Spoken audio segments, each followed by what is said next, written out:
kids. It's time to get some SML podcast all up in that. So well, we might as well just kick this thing off, right? Yeah, Tim, do you have any questions for us before we start? Even though technically we've been... Should I be afraid? That's pretty much how it's going to go. Yeah. Just how the last 15 minutes went, that's how it'll primarily be. Yeah. Oh. Yep.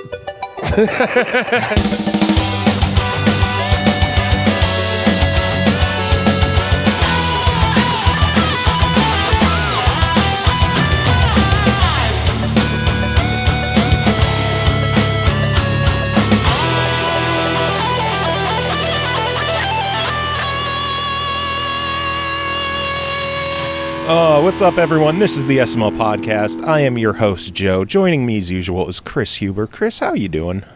I'm still coughing up a lung. Still? Yeah, dude. It's ridiculous. Well, I I've been haven't muting heard myself, you cough so. yet, so... I'm muting my mic. Proud of you. Yeah, you know, Proud of you. I nobody wants to hear that shit, so I figured, why not? Let's save everybody I'll save everybody's eardrums, and yeah, everybody will be happy. To be fair, no one wants to hear our show to begin with, so your coughing might improve things. I'm gonna go with no. But yeah, you could still hear that I'm slightly nasally, just blocked up and shitty. But yeah, and I have a very distinct wheeze to me when I breathe. I just want you to talk and just be.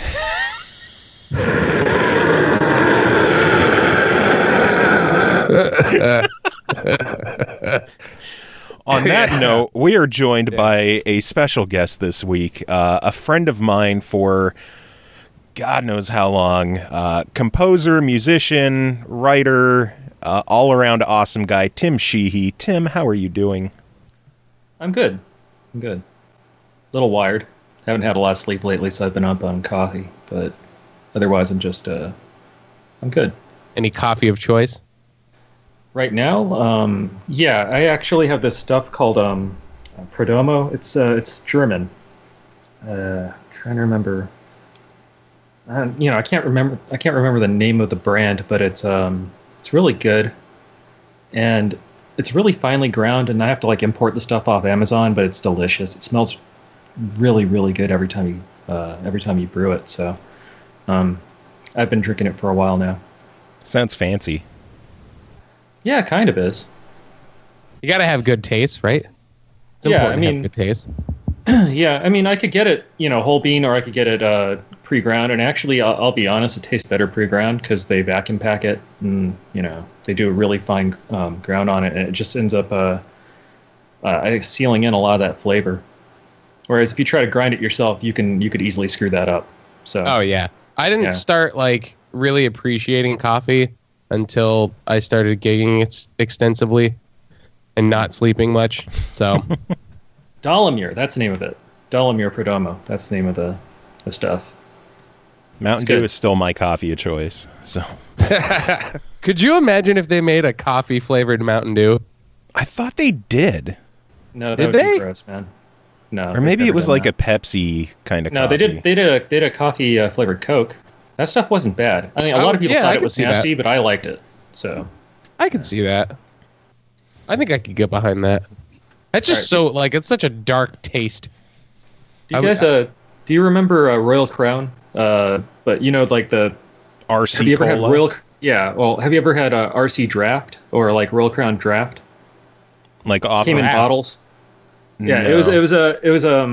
It was like a special brand of Royal Crown that they sold for a very limited time, and it had this strange flavor to it, and I couldn't figure out what it was for the longest time. And I've actually been able to approximate the flavor by taking about a tablespoon of Kahlua and mixing that in with Royal Crown, and it tastes just like it. It's absolutely delicious. So, just you might want to try that sometime. Just not a lot. It's not you're not putting it in to get drunk. It just flavors the cola. It's really You're good. not putting it in to get drunk. Well, you'd have to pour a considerable amount, if you were going to it depends on how much of a lightweight you are. Yes, also true. I think I'm to the point now where if I looked at a drink the wrong way, I could probably get drunk. Oh yeah, no, I'm like that too now. I was for a while there. I was able to knock back 2 or 3 whiskeys a night and not get drunk, and now it's like 1 glass and I'm done. So. I'm trying to remember the last time I had a drink. MAGFest? Possibly MAGFest. Probably MAGFest. Probably MAGFest. I don't always drink at MAGFest. Dude, I don't drink, and I drink at MAGFest. I mean, it is MAGFest. So. People just offer you alcohol at MAGFest. Yeah. So that's what I found. And usually not even in room parties. You're just in the concert hall, and some random stranger walks up to you with a flask and it's like, hey, try this. Speaking of, that was the first thing that I did at my first MAGFest. We're walking around. Try to drug people with booze? No, we had a flask. We bought like a really big flask and filled it with it wasn't like anything like whiskey or anything like that. I think we had wine in it. Interesting. Yeah, and then we ordered all those pizzas and stuff. Remember, Joe? No. Now you guys are going to have security following you around at every MAGFest because you said that. You know that, right? Oh, that would mean someone from MAGFest has to listen. Yeah. And also loophole. That was what, like 2-3 years ago almost now? So something like that. It's not like I've done that since, but right. And I'm sure and I'm pretty confident that I would have to be at MAGFest for them to follow me. True. So, unfortunately, you might have a stalker. At this point, I'm not going to rule it out. Have you been seeing a lot of the same people at your recent shows, Chris? Anything we should be worried about? There's that, and then there's I don't know if this is just like a new thing that started happening in the past like week or 2 weeks or whatever. But I've been getting a ton of Facebook requests from people back home, and like, man, how do I say this insensitively? They're women that I have no intentions of speaking to on that level, and they're sending me suggestive things that I want to like burn my eyes out from. Like they're not good. Are you getting dick pics from random women? I think at this point, like I wouldn't put it past some of them to have a dick. Like, wow, because they're just not attractive. Wow.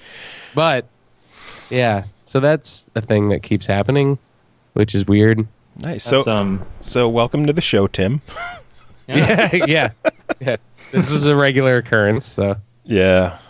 But you getting sent dick pics from women?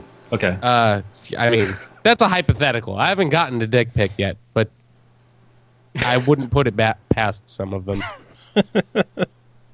So we should probably talk about you for a little bit, Tim, huh? Yeah, let's do that. Well, what do you guys want to know? Well, you were here to chat about a game that you were working on, correct?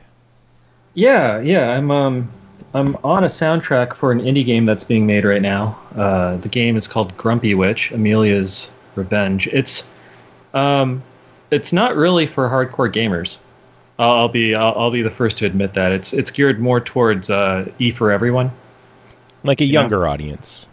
Sure, but I mean it's I would say a younger audience and not necessarily the traditional male demographic, because I mean if you look at the game you can tell like the main character is female, a lot of the other characters in the game are female. It's trying to be a little more inclusive towards that audience there, and not necessarily the traditional white guy. I have guns, I'm going to go shoot things up because I like playing Duke Nukem type of audience, So not that there's anything wrong with Duke Nukem, but that's a different thing. Well, I mean, there's things wrong. The first two are good. Everything after that, I don't know, man.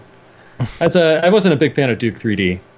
I mean, I know some people were, but I liked it. Like gameplay-wise, I just thought it was kind of like a crappy game. I do miss the 2D side-scrolling the 2D platformer shooter Dukes. Yeah, those were fun. So, those were fun. Commander Keen-esque. Fuck yeah, man! Right, man. Those are classics. So, yeah, I mean, I like those, but Yeah. So this game isn't necessarily geared towards the traditional male demographic, but that doesn't mean that men can't play it and enjoy it. It's for everyone. So it's one of those games. I wrote, I think, 11 tracks for the demo, which is a considerable amount, I guess, for just, one or two stages of gameplay. And I don't know if you guys have played the game, but if you have any questions about it, I'd be more than happy to answer. Well, I have played it. I played through the demo. For those who don't know what the game is, though, how about you give us, the sales pitch on... Wow, the sales pitch. Yes. We're putting you on the spot. Okay. Well, the game is an action 2D platform with some puzzles. It's about a young witch who basically has her house wrecked and her stuff stolen, and she's kind of trying to figure out why. So she embarks on this quest of revenge, petty revenge, mind you. It's like they took her took her broom and a few other things, and she's just like, all right, I'm gonna go and have my revenge on everyone now. So she's going around attacking goblins. Everything. Yeah. Well, I mean, she goes out and she knows there's goblins in her forest and all kinds of other things going on. She's like, you know what? This isn't cool. I was just doing my thing, and they came in, they wrecked my shit, and so now I'm gonna go and wreck their shit. Yeah, basically. And there's a larger story at play, and that's sort of unveiled throughout the demo, and I guess throughout the rest of the game too, since the game is they already have it all planned out. They just they need funding to help finish it. But that said, it's the kind of game I think you could have your niece play or your nephew play, or you could play it with them. And if even if you like Mario style platformers and stuff like that, you'd be able to enjoy this type of game. So that's the good part. The soundtrack that I wrote is orchestrated. It's for the some of it. It's like a little half, kind of like a Kirby game, right? Yeah. Yeah. So it's got a little bit of orchestration, a little bit of pop, some other stuff going on there. I was trying to make it more fantasy oriented. Originally they were like, well, hey, could you put in all these different genres of music, and could you make it sound like Vert? And I was just like, no. I just want the game to want the game to sound like the game. I kind of wanted to create a world with the music that's just sort of fitting of that setting. Like a cohesive feel to the soundtrack, not just a bunch of random songs. Right, and they kind of went along. They were like, oh yeah, okay, I see what you're talking about, and I showed them what I wanted to do with it, and they're like, okay, I like that. So, they're like, oh yeah, you're a composer. We should fucking trust you. Let you this. compose. Right. At some point, you kind of have to trust the guy who's doing the audio direction to do the audio direction. So, it's in the end, I ended up convincing them to just kind of go with this fantasy feel, and I think it worked out for the best, because basically everything I've been seeing from people is that they really like the music. It's an early demo, so obviously the gameplay isn't really as polished as it might want to be, or as you might want it to be, I guess, in a beta or. This is like pre-alpha demo. Right. This is more like proof of concept. Demo. Right. Proof of concept. But the music, at least, is much further along. So when people hear that, they're like, "Oh, wow, this is a really good soundtrack." So that's refreshing, at least, to hear that people like the way it sounds. Yeah, it was good music, and the game, I don't really see this as something I would play all the way through myself. Although you never know. Sometimes it's good to just relax with a kid game. But it was enjoyable. I had fun with it. Yeah. I'm sorry. Go ahead. I did like that recent Snoopy game, the Peanuts movie game. That was pretty good. I haven't played it. How did it?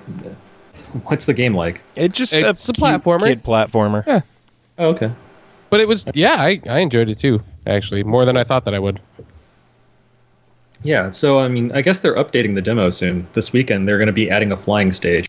Oh. So that's something if you've already played the demo, or if you're checking it out now, you can come back, I guess, on Saturday, I think, or Sunday, probably Sunday. Because, they're about 60 to 70% done inserting the assets that they need to insert for that. but they said that they're hoping to have it all finished up and out by the end of the weekend. So I'm actually writing another piece as we speak for that separately, on the fly, because they were like, oh hey, we decided we're going to throw in a flying stage. They told me this like, can we have another song? Surprise. No, they were going to use something that was like an unreleased track that was kind of going to be like an overworld type thing for the stage select, and I was just like, no. Let me compose something new for this. That's a little more fitting. So I like how they just want to half-ass it for a proof of concept demo thing. And you're like, no, god damn it, we're doing this. It's not so much that they're right. half-assing it. It's just they kind of wanted to get this out, and they didn't really think to ask me ahead of time. Oh, hey, could you have this music done? And if they had done that, I would have been like, oh, okay, sure. It's not a big deal, and I don't think that they were trying to half-ass it. It's just I guess half-ass wasn't the right term. They were just trying to throw it together with what they had instead of like inconveniencing you to compose something entirely new for this.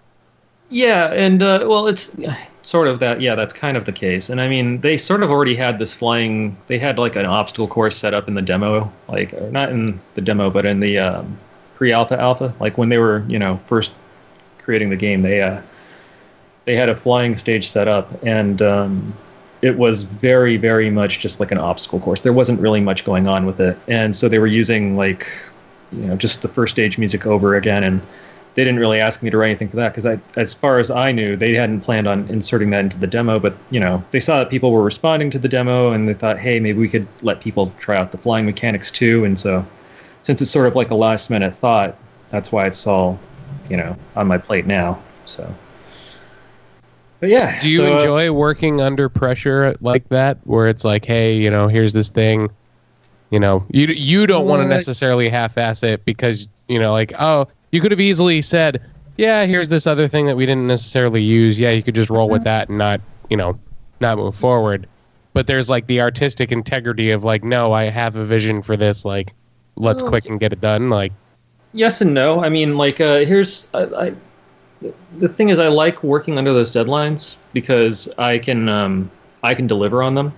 There's a lot of musicians who can't. Mm-hmm. I tend to make my deadlines on a fairly consistent basis. I don't think I missed a single one for this game, which is cool. I was fully expecting to like not be able to have stuff done in certain time periods because they made some interesting requests at some point. But you've always been quick with music, even like in remix projects and stuff from years ago. Like I'll announce it, and 3 days later, you're like, "Hey, I'm done." I'll be real with you. I'm not that quick. There are people out there who are way faster than me, and I'm always in awe every time they finish their stuff. Like Well, then you fake it pretty well, at least for me. But yeah, I know I do a pretty good job. I would say that it depends on what I'm writing, man. Like if I'm scoring an orchestra, that's at least a week. There's so many parts sometimes. to it, yeah. Yeah, and sometimes 2 or 3 days worth. I mean, by that I mean 72 hours worth of work goes into something like that. Whereas if I'm just writing something that's like techno, like that's going to take me a couple hours, maybe less. It really depends. But it's a lot easier to do certain genres. And at one point, like you've heard the title theme, right? Yeah. What did it remind you of, like immediately when you heard it? Oh God. This is a couple days ago, so I don't really remember. That's all right. It's a sound alike. It sounds like Dragon Quest or Dragon Warrior. That was kind of like the request that was made to me. They're like, "Well, could you make the title theme sound like Dragon Warrior?" I was like, "Yeah, I could do that." And at the time, they were like, "Well, could we have that by the end of the week?" And I was like, "No, that's going to take like a couple weeks." That's not an easy one. So I actually needed a little bit more time to do that one. But some of the other stuff, it's not so hard. The first stage I think took me maybe 3 weeks because it had a lot going on. It was pop and orchestra, and then everything else from that point on seemed to be under a week. So I don't know. I'm doing pretty good. This stage I started yesterday. I should have it done probably by tomorrow because I'm just really, really hammering it out. But deadlines aren't so bad for me. That's some people though. Some people can't do it. Like Ale Sean. Why, does that guy never meet deadlines for you? Well, he meets them, at literally the last second. Like, if you have a deadline of like, well, I need it by like midnight at this time, he'll start it at 9 p.m. Oh yeah, but that's him. He's always been like that, man. I've known that guy for a long time, and yeah, he consistently delivers, but he always delivers last second. Yeah, and he's not one to send you like I guess previews or like work in progress. Yeah, progress reports, milestones and check-ins and stuff like that. Can I have a whip by like week 4? No. Why not? Well, because you'll get a finished track like the night it's due, because I'll start it the night it's due. Well, he's a bad dude, man. You have to understand that's how bad dudes roll. Yeah. I don't know, man. I'm working on a couple different projects for a couple different people right now, and one of them is for a Materia Collective thing.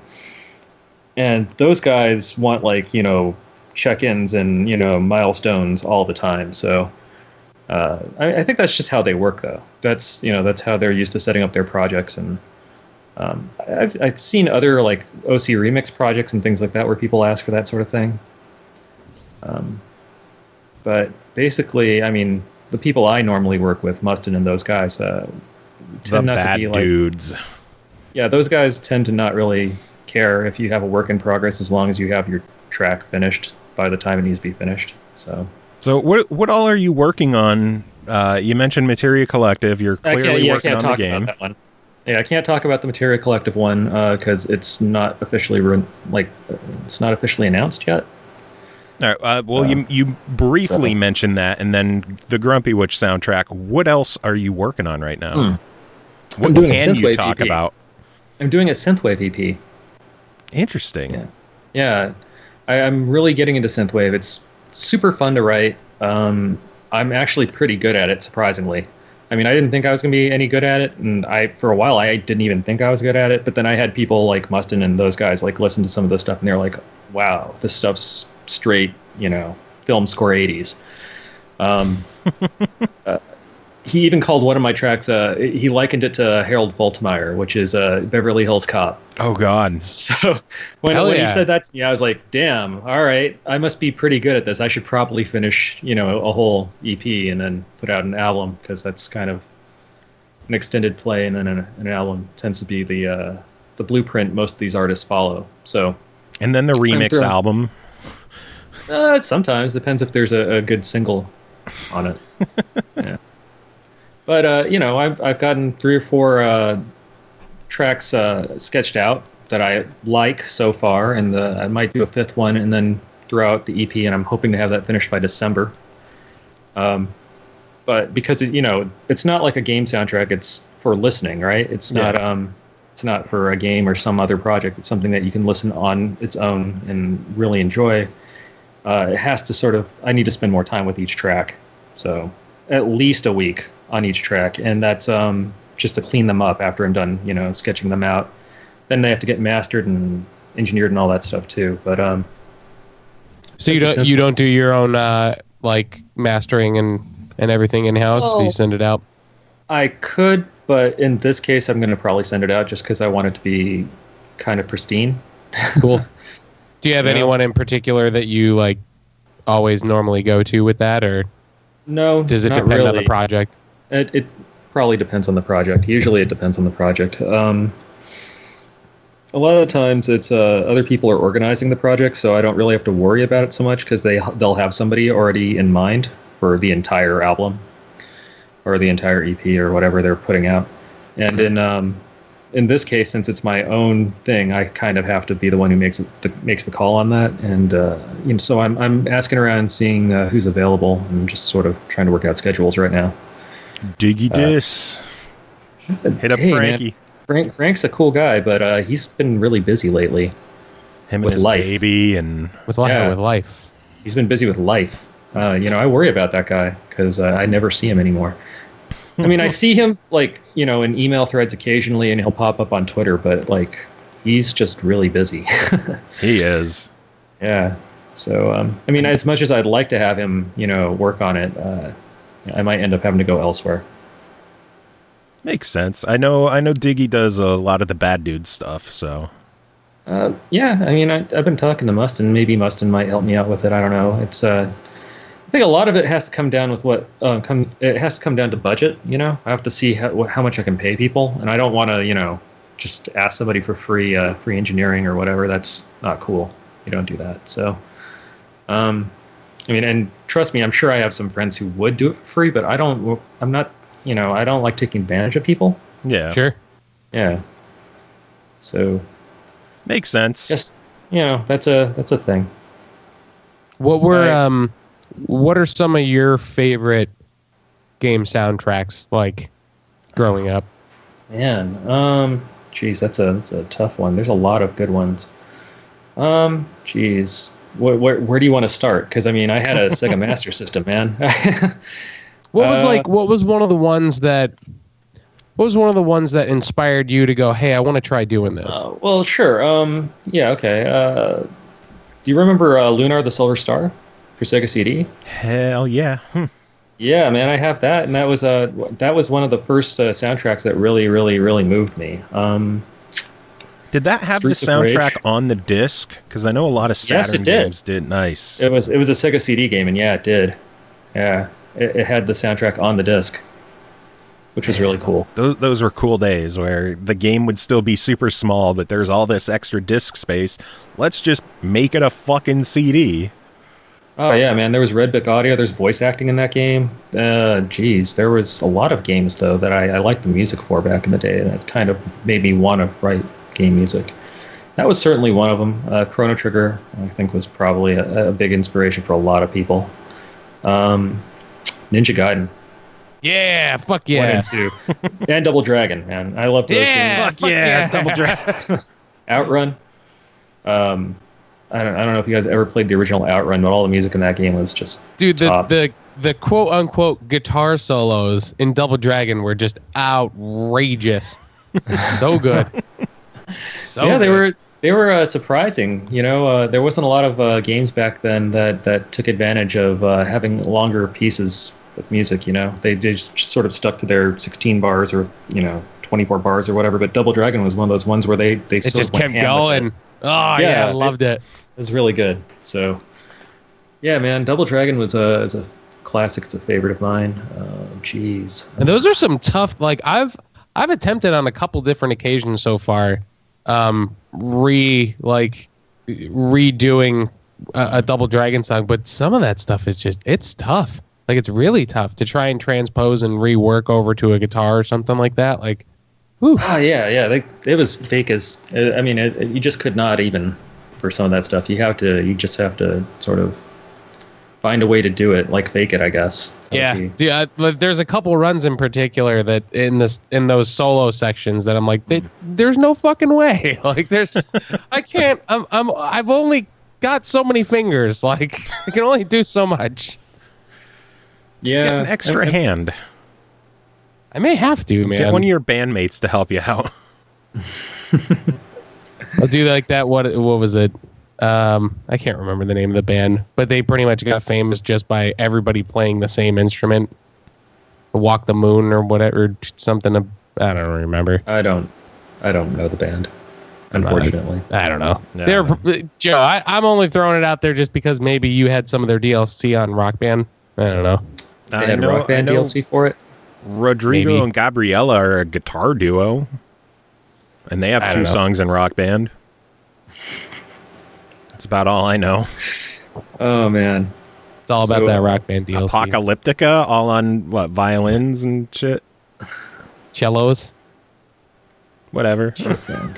Yeah, it's just a big violin, man. I don't remember. It's all good. It's fine. It's been too long since I've listened to them. Yeah, same. I don't think I really heavily was into Apocalyptica, and I don't know, maybe like mid 2000s for like a year or two, and I was like, all right, I get it. Like they had their run. I get it. Yeah, that's a good response, man. I like that. I was like, all right, I get it. Like, oh, let's run this cello through a distortion pedal, and then just play everything the same. Okay. All right. No, you know what? I feel that way about bands that focus too much on the technical aspects and not enough on like, actually writing decent melody or like, I mean, Dream Theater, you'll listen to them, you'll be like, all right, I get it. Yeah. That's a good example. Geez. Yeah, there are certain bands that like I was having this conversation with my guitar player just the other day, and it's funny that you should bring up Dream Theater because like obviously on a technical level, people that aren't musicians, they look at that and they're just like, well, what the fuck is this? This is just absolute crazy nonsense. How could somebody get this good? But then as you start to do music like for a prolonged period of time, then you start to appreciate the ones that are just like, oh man, he only played like 3 notes and it sounded fucking awesome. Like, because there's feel behind it, there's emotion behind it, and it's not just like a hey, look what I could do. Like, who's the guy who does those videos on YouTube where people will be like, play an entire song with 1 string? Oh, like Rob Scallon. Yeah, Rob Scallon, that's the guy. Yeah. Yeah, like I like the idea of creatively just going like, all right, you know what?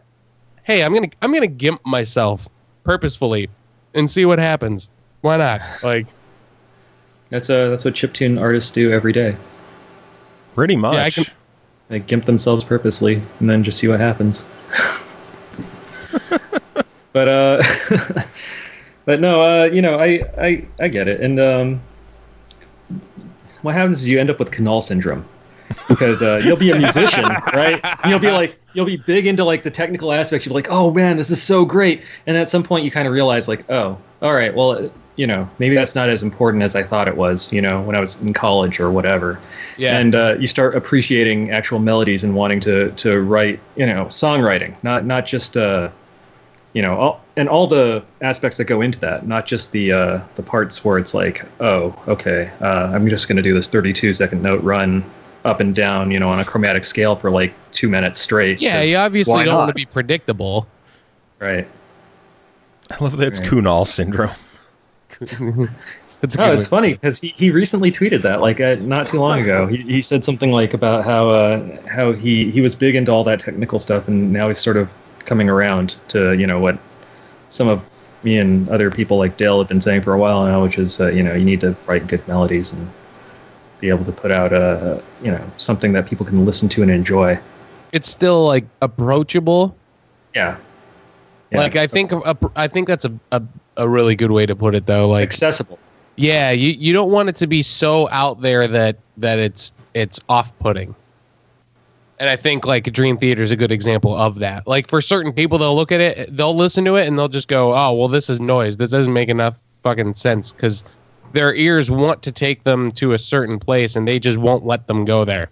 They're just like, no, we're just gonna keep fucking with you. Like, so I would think Dragon Force would be like that more than Dream Theater. No. Dude, Dragon Force, because their drummer literally is just blasting through like 16th note double bass on every song through every single part of every song, it makes it fine.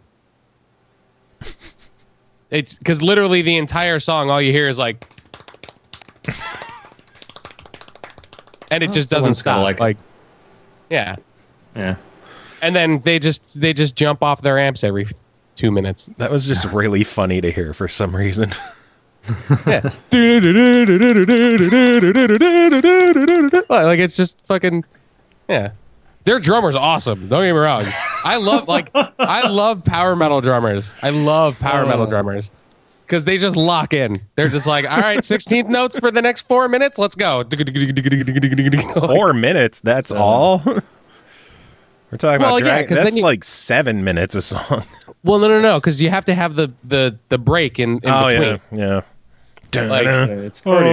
Oh, yeah, you got to make it epic. So yeah, you got to have the cardio for it. Need the harmonized whoas. Yep. And then just go right back into it. That's all. Just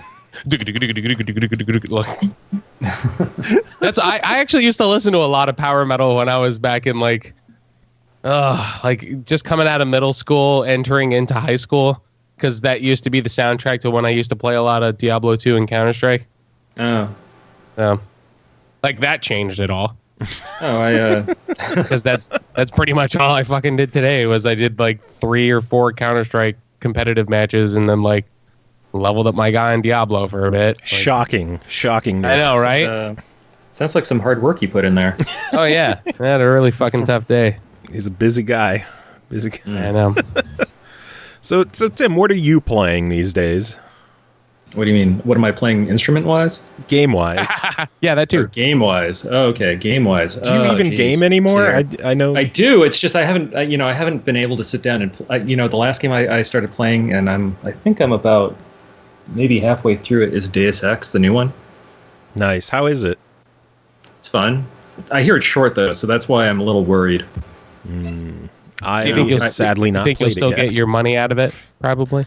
Oh yeah, probably. I mean, they included some other modes that are sort of like endless run type things.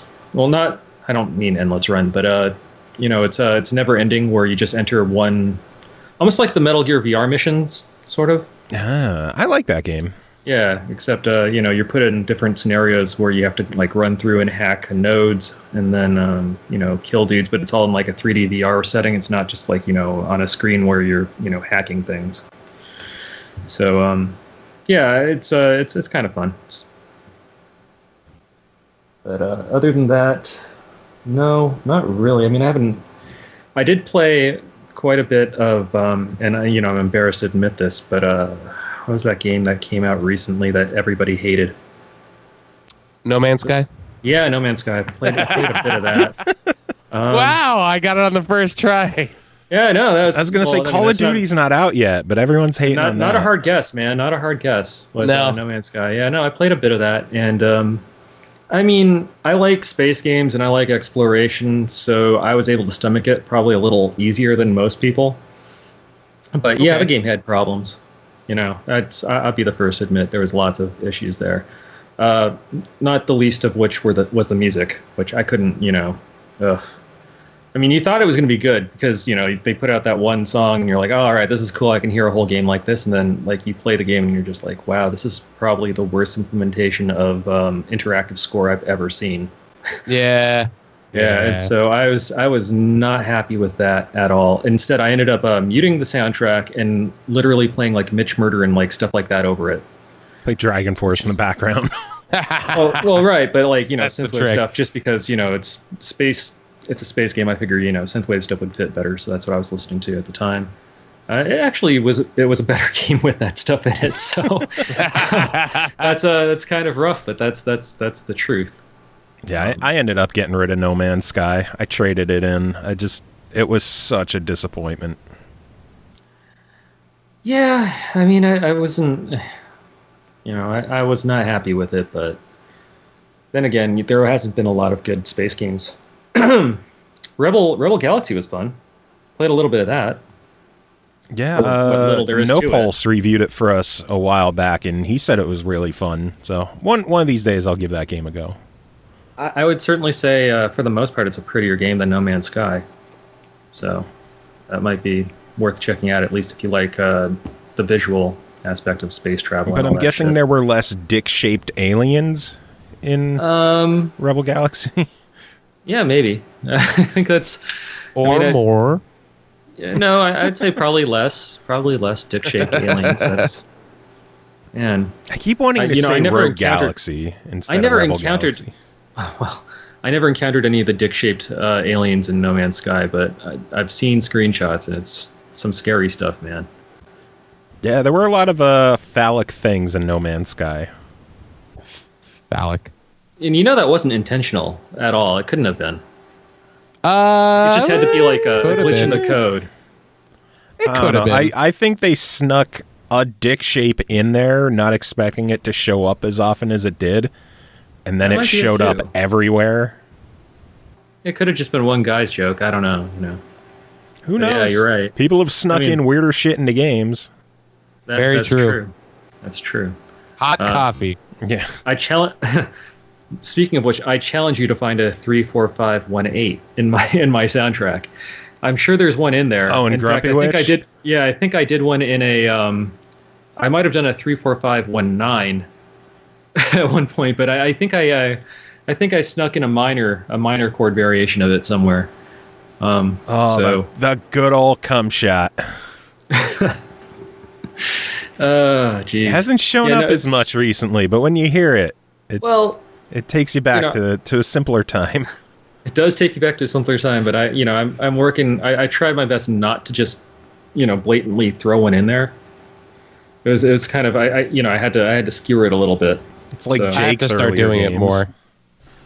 Oh, that guy would just put him in like all over the place. Oh yeah, I was gonna say I remember playing Legend of K with Mustin. I was in Arkansas and we tracked the game down and playing through it, and it was just as blatantly loud as possible, and we cheered.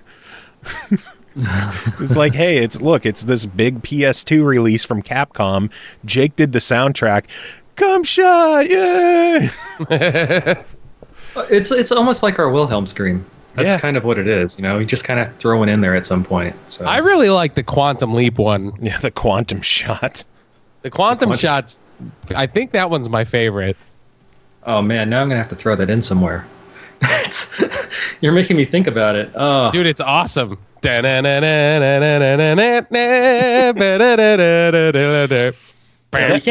That one you can't really hide.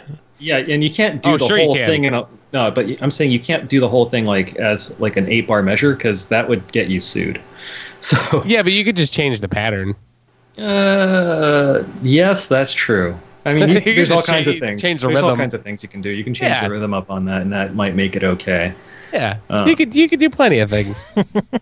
There's been so many little inside jokes, just music-wise, in the game remixing community. I love inside audio jokes. We're a terrible incestuous family of game musicians. How many times did Sagat's theme just appear in things after you guys did Tie Guy?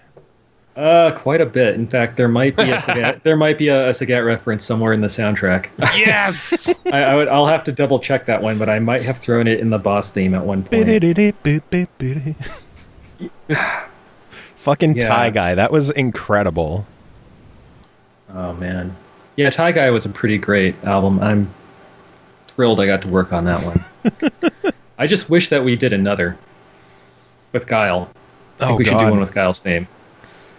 Well, it's just as memorable. Time to organize well, I don't think it's going to happen, man. We all have our own things going on right now, so. Well, it doesn't have to be Bad Dudes.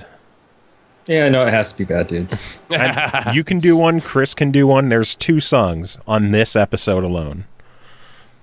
Well, I guess I got to get cracking. Yep, make a Guile theme, Chris. Do it up. Got to make a Guile theme.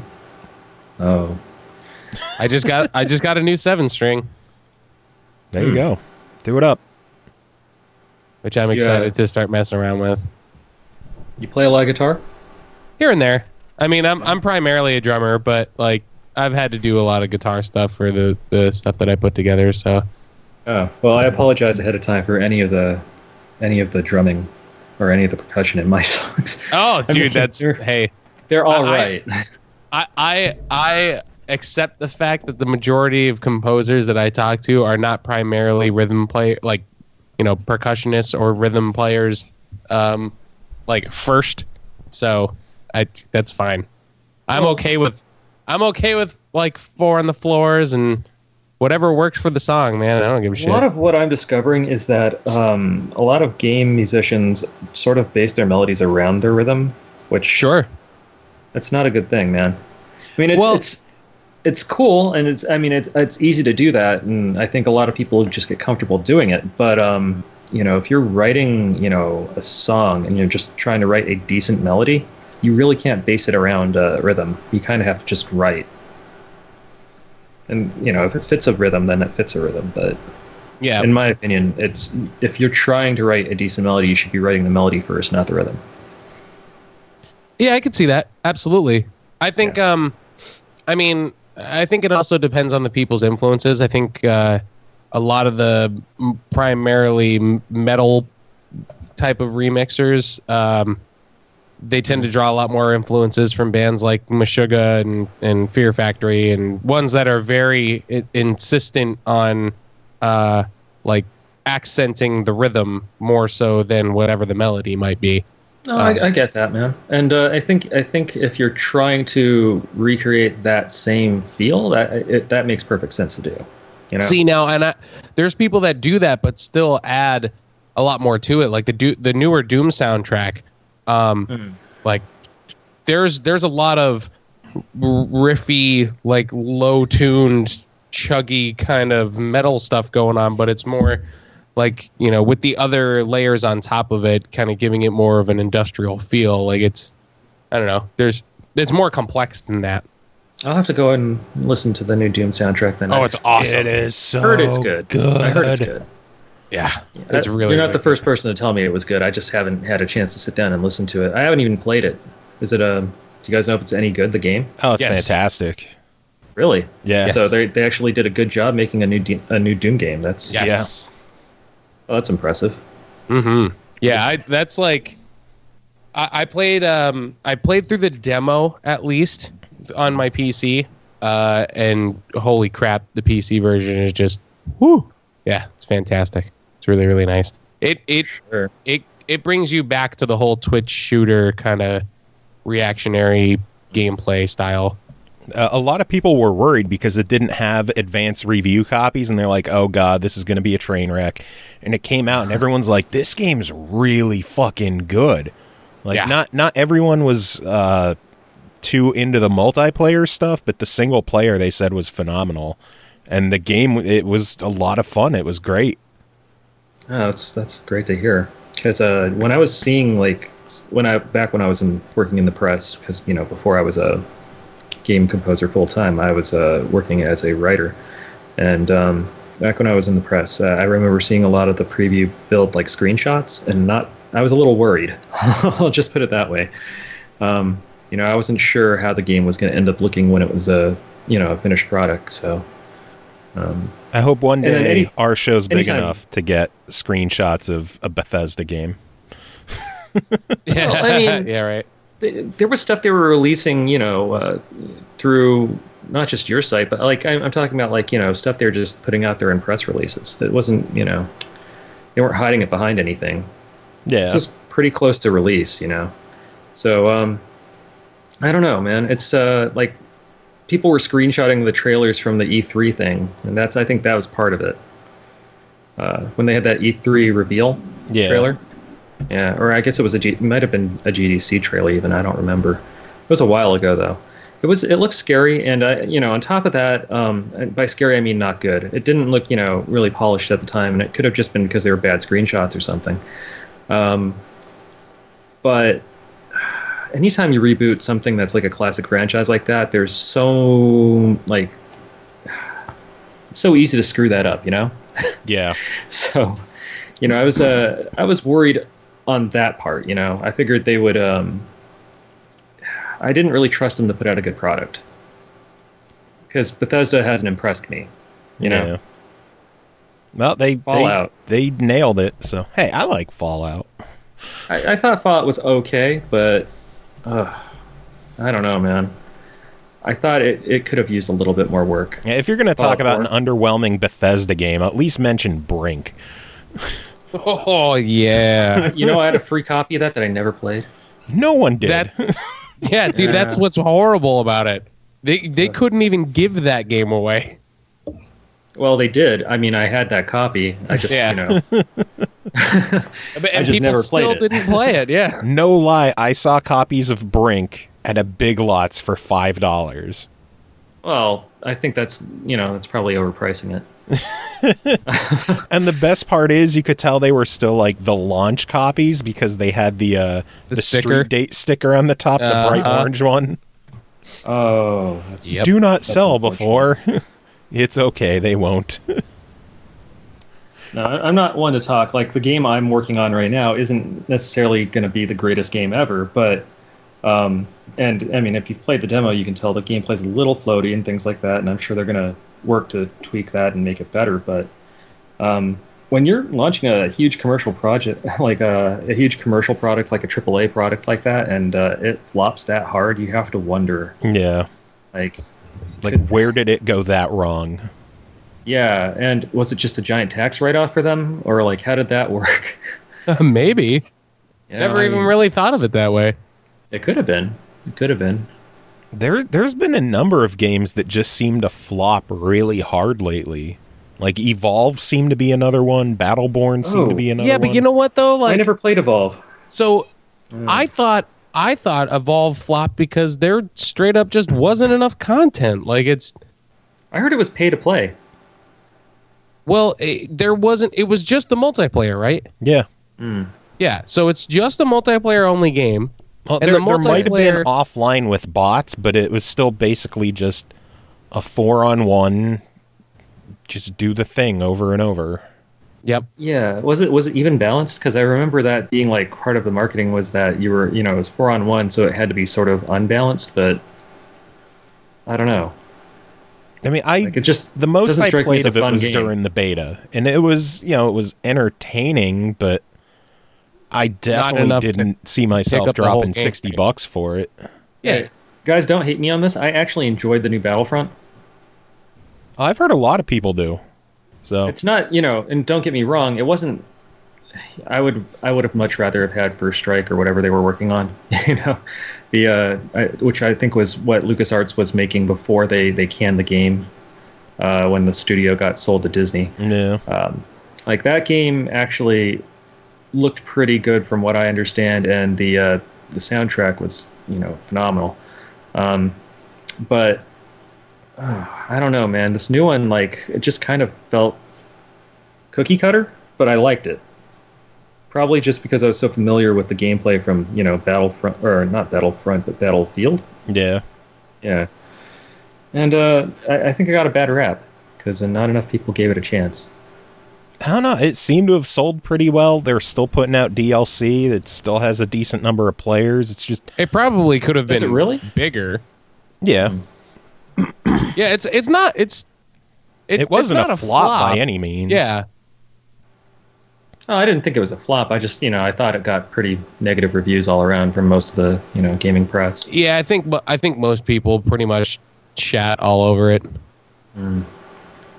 For the most part. That's when it comes to formal reviews. No, they're working on another one, so it did well enough. Well, That's all it takes. I'm sure they were going to work on another one, because it's Star Wars, and they're going to milk that for just every cent they prints can money. get. Right. I'm sure they had plans to make it better anyways, because I remember one time I was working on an event. I think it was a Microsoft event, but EA was there showing off the new FIFA game, and I remember asking the guy, hey, why aren't you guys fixing this and that? And they're like, oh, we have to have something for next year.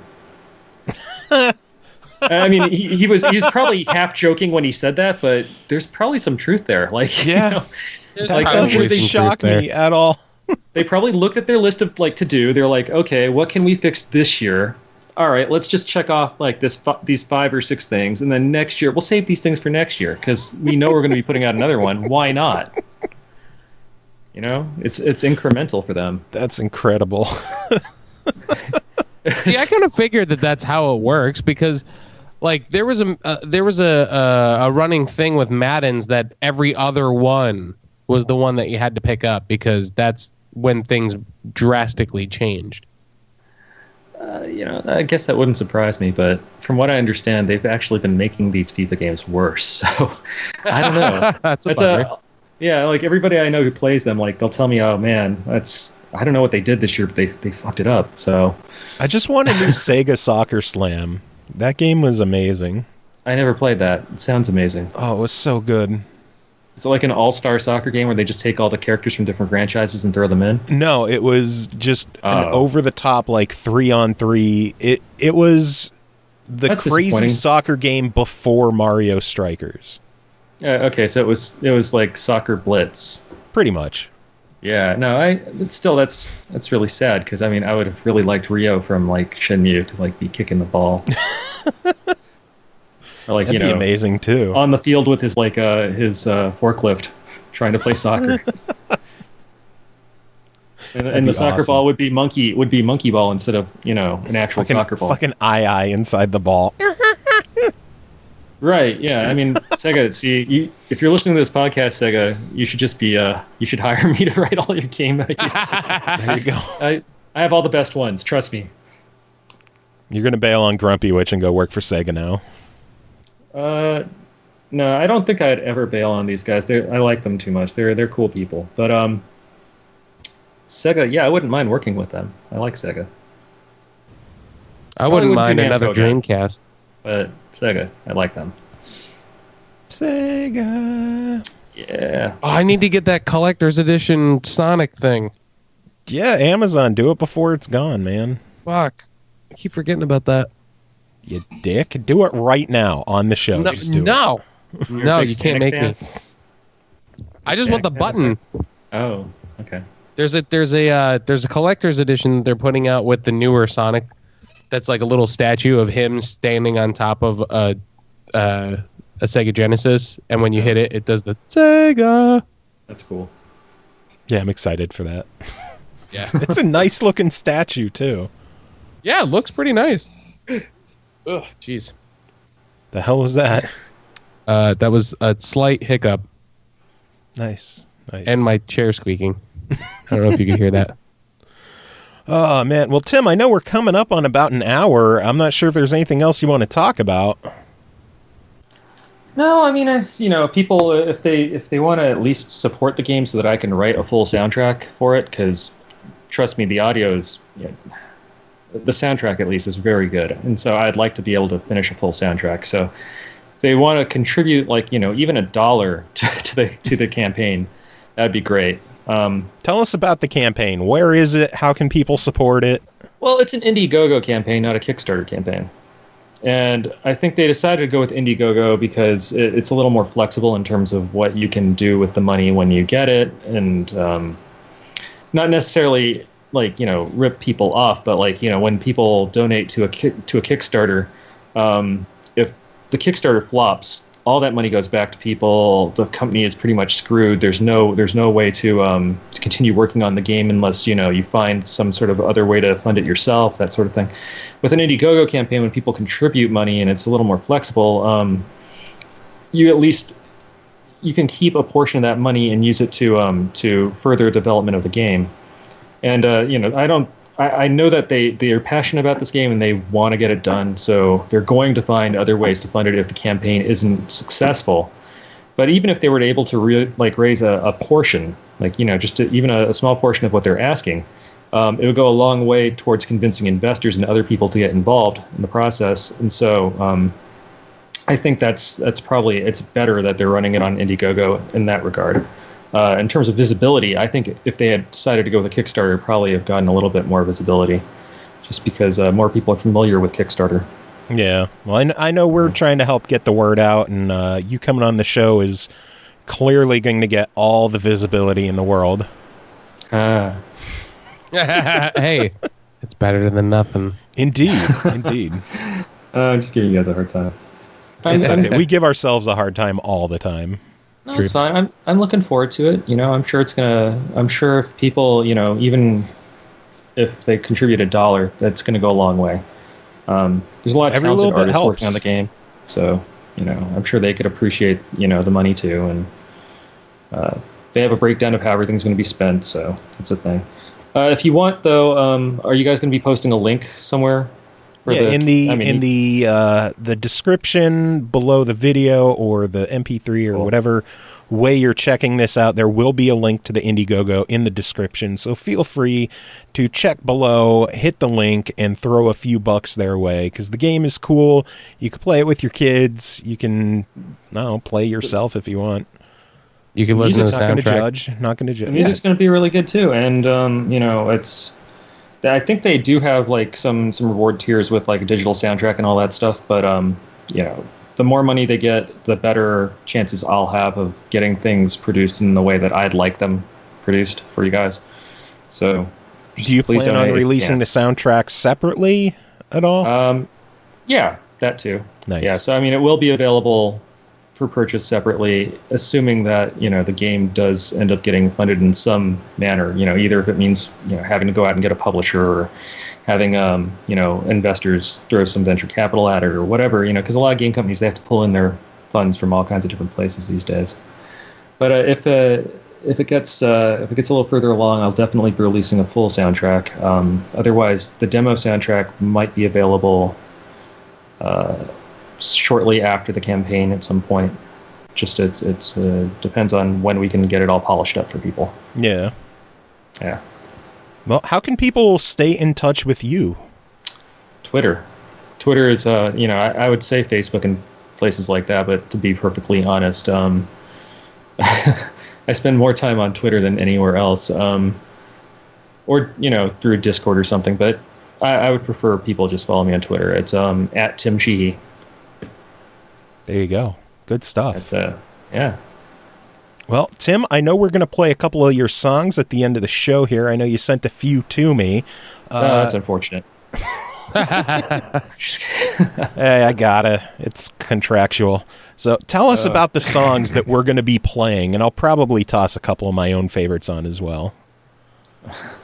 That's funny. Joe has favorites. All right, so let's see here. The songs I sent, I think one of them's the second stage. It's called Eyes of Sapphire, which it's cool. It's a little Castlevania-ish. I think that was kind of the feel I went for with it. I was trying to create something that was a little more like Symphony of the Night. I think people might get that when they hear it, or I guess Rondo of Blood even, because it's a little more upbeat. But it's a lot of fun. Let's see here, and it has some gypsy style instrumentation, which is gypsy and Celtic. Interesting. Yeah. It's almost a little Mitsuda-y too, because of that. Let's see here. The other song I think I sent you, that was the trailer music. That I don't know if they even used it for a trailer, but it's cool. It's about a minute long. It's a small little orchestra piece, and it's really pretty. So other than that, there's not really much to it. Oh, I sent you a synthwave piece too. So if you guys want to play a little clip of that, can do. Indeed, we will play everything. We're happy to play whatever you want us to play. Yeah. So definitely check all those out. The synthwave stuff, I'm going to be handling that separately from my at Tim Sheehy Twitter account. So you can follow the synthwave stuff at Vector Drive is the name of the act that I'll be forming. It's a VECTORDRIVE, Vector Drive. And there's a Twitter handle already set up for it. There's going to be a Facebook page. It's in the process of being set up right now. But it's already reserved, so nobody can go in there and just snipe it. Nice. There's a website that's going to be coming too, but until that's set up, I'm not going to reveal the URL for that. But there is a SoundCloud account with a small clip of the song that you'll be playing. So I'll be posting, I guess, music through that too. And that's also Vector Drive. So it's going to be easy to find those both, the Twitter and the SoundCloud account. Then when the EP is available, it'll be available on Spotify, iTunes probably, and Bandcamp, among other places. Nice. And when that is out, you will definitely have to keep us updated, and maybe we could get you back on to talk about that some more. Yeah, because, I love that stuff. So that's going to be fun. I'm actually having a lot of fun writing that, so I'm looking forward to it. As are we. Tim, it has been an absolute pleasure finally getting you on the show. Yeah, no problem, man. No, it was fun. You don't have to lie to us about it. This is terrible. I hate myself. I'm going to go kill myself now. This is the worst. It's the worst. This is your final Joe, appearance before you off yourself. How did I ever let you talk me into this? No, I'm just kidding. I think you asked me to come on. No, that's cool, man. Oh. Pulling strings to get you on and you're shit-talking us. It's okay. I would do whatever. The same thing. We were at MAGFest and we were having drinks and you were like, oh, you should come on the show. And you finally did, months later. Well, yeah, because I had something to promote. Yeah! Fuck yeah! Gotta promote stuff, man. No, you going to be at MAGFest this year? Yeah. Awesome. Yeah, it'll be fun. We'll hang out. We'll get drunk, probably. Indeed. Probably. That's what you normally do at MAGFest, right? So. Yeah, I guess so. And then we'll go down to the indie arcade and play Nothing Good Can Come From This. You ever play that game? No. It's amazing. All right, so basically the premise of this game, and it was funny. I was hanging out with Jared and I think Zyko, and we were just super drunk on Saturday night, and so we were wandering around. And Tim was there too. Wait, are you going to tell me Zyko was drunk at MAGFest? Yeah, well, of course. I mean, no. But so he was there, and Tim and Jared from the One Ups, and we were all just sort of hanging out. And we went downstairs, and we were hanging out in the indie arcade area. And I guess they had this set up on one of the tables on the far end.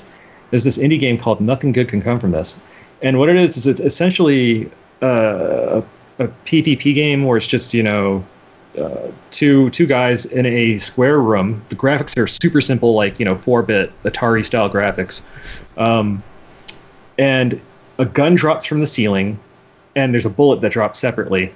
And you have to try and get the bullet, load it into the gun, and shoot the other guy. And while this is going on, that game. I do remember that one. While this is going on, you can hit the other guy, you can smack him and try to knock the gun out of his hand, or the bullet, if he has the bullet. And so, you can sit there and punch each other. And so the idea is just to try and load the gun as fast as possible and kill the other guy. It's a lot of fun. But it has the best name. Nothing good can come from this. That had such huge crowds all weekend. Yeah, man. So, I mean, we sat there and played it for, I think, 3 or 4 hours because nobody was around at that point because it was, the middle of the night. But, yeah, it was such a great game. So we'll do that. We'll get drunk if it's down there. We can go down and play it, and that'll be fun. I hope so. I'll have to hit those guys up and see if they're going to be there. I know their booth was right across from Just Shapes and Beats. And those guys. Both of those booths had massive, massive crowds, and it was like just a clusterfuck of people when things were picking up. Because those were like guys, 2 of the biggest games.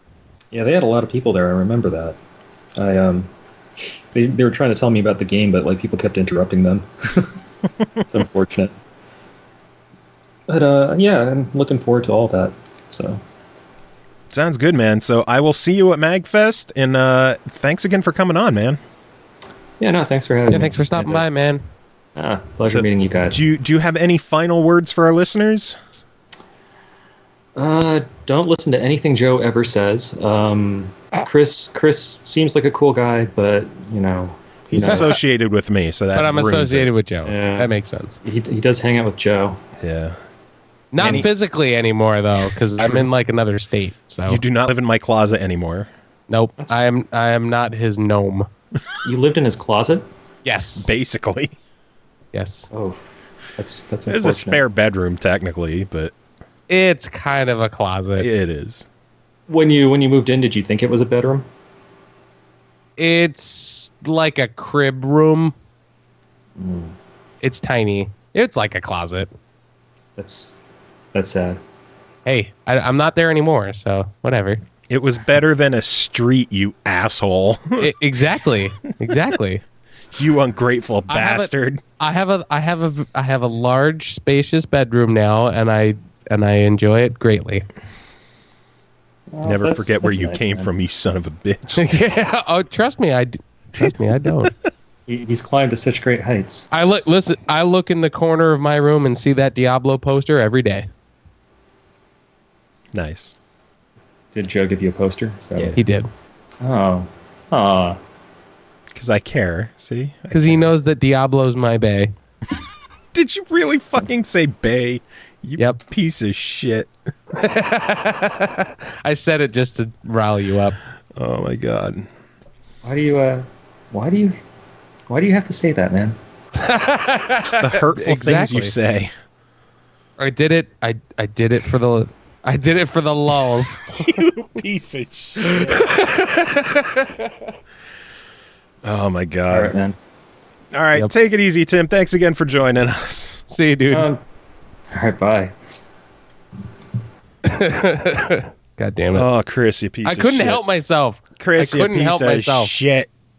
Couldn't help myself. You piece of shit. Oh, Tim's great. I'm so glad he finally got to come on.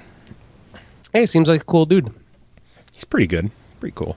Pretty good. Pretty nice guy. So you ready for some news? I am ready for some news. All right, let's kick things off.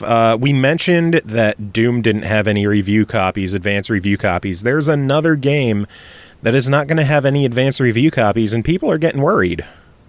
And that is? Mafia 3. I'm curious to see how this is going to go.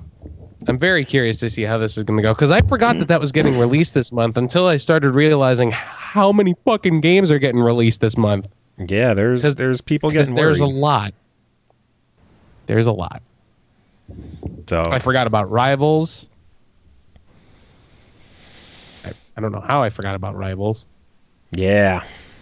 No, because that's more DLC than a new game.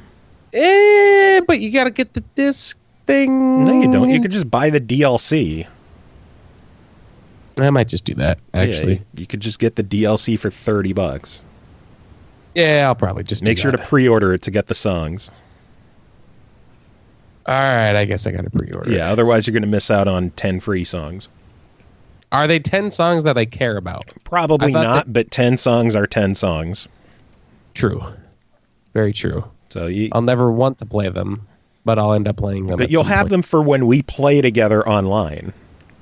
Oh, yeah. Because that's coming this fall or this holiday. I forgot about that. Then Rock Band will actually be, worth playing the way that I wanted to play it in the first place. Indeed. Good stuff. Good What news stuff. do you have? New backward compatibility titles were added yesterday. And 3 of them were added. Puzzle Quest Galactrix. Galactrix? Yes, Puzzle Quest Galactrix. Puzzle Quest 2. And let me guess, another Puzzle Quest. Sonic and Sega All-Stars Racing Transformed. Oh, that's a good fucking game. Fuck yeah, it is. I was so excited to see that one. Yeah, I have that game in my Steam library, and I played the shit out of it. Yeah, I immediately installed that one, so I was excited about that. Speaking of backward compatibility titles, for some reason, a whole bunch of games were just added to people's ready-to-install list today. And people don't know if it's like a promotional thing or what's going on, but Bejeweled 2 and 3, Feeding Frenzy 1 and 2, Heavy Weapon, and Zuma all appeared. I think I have Zuma.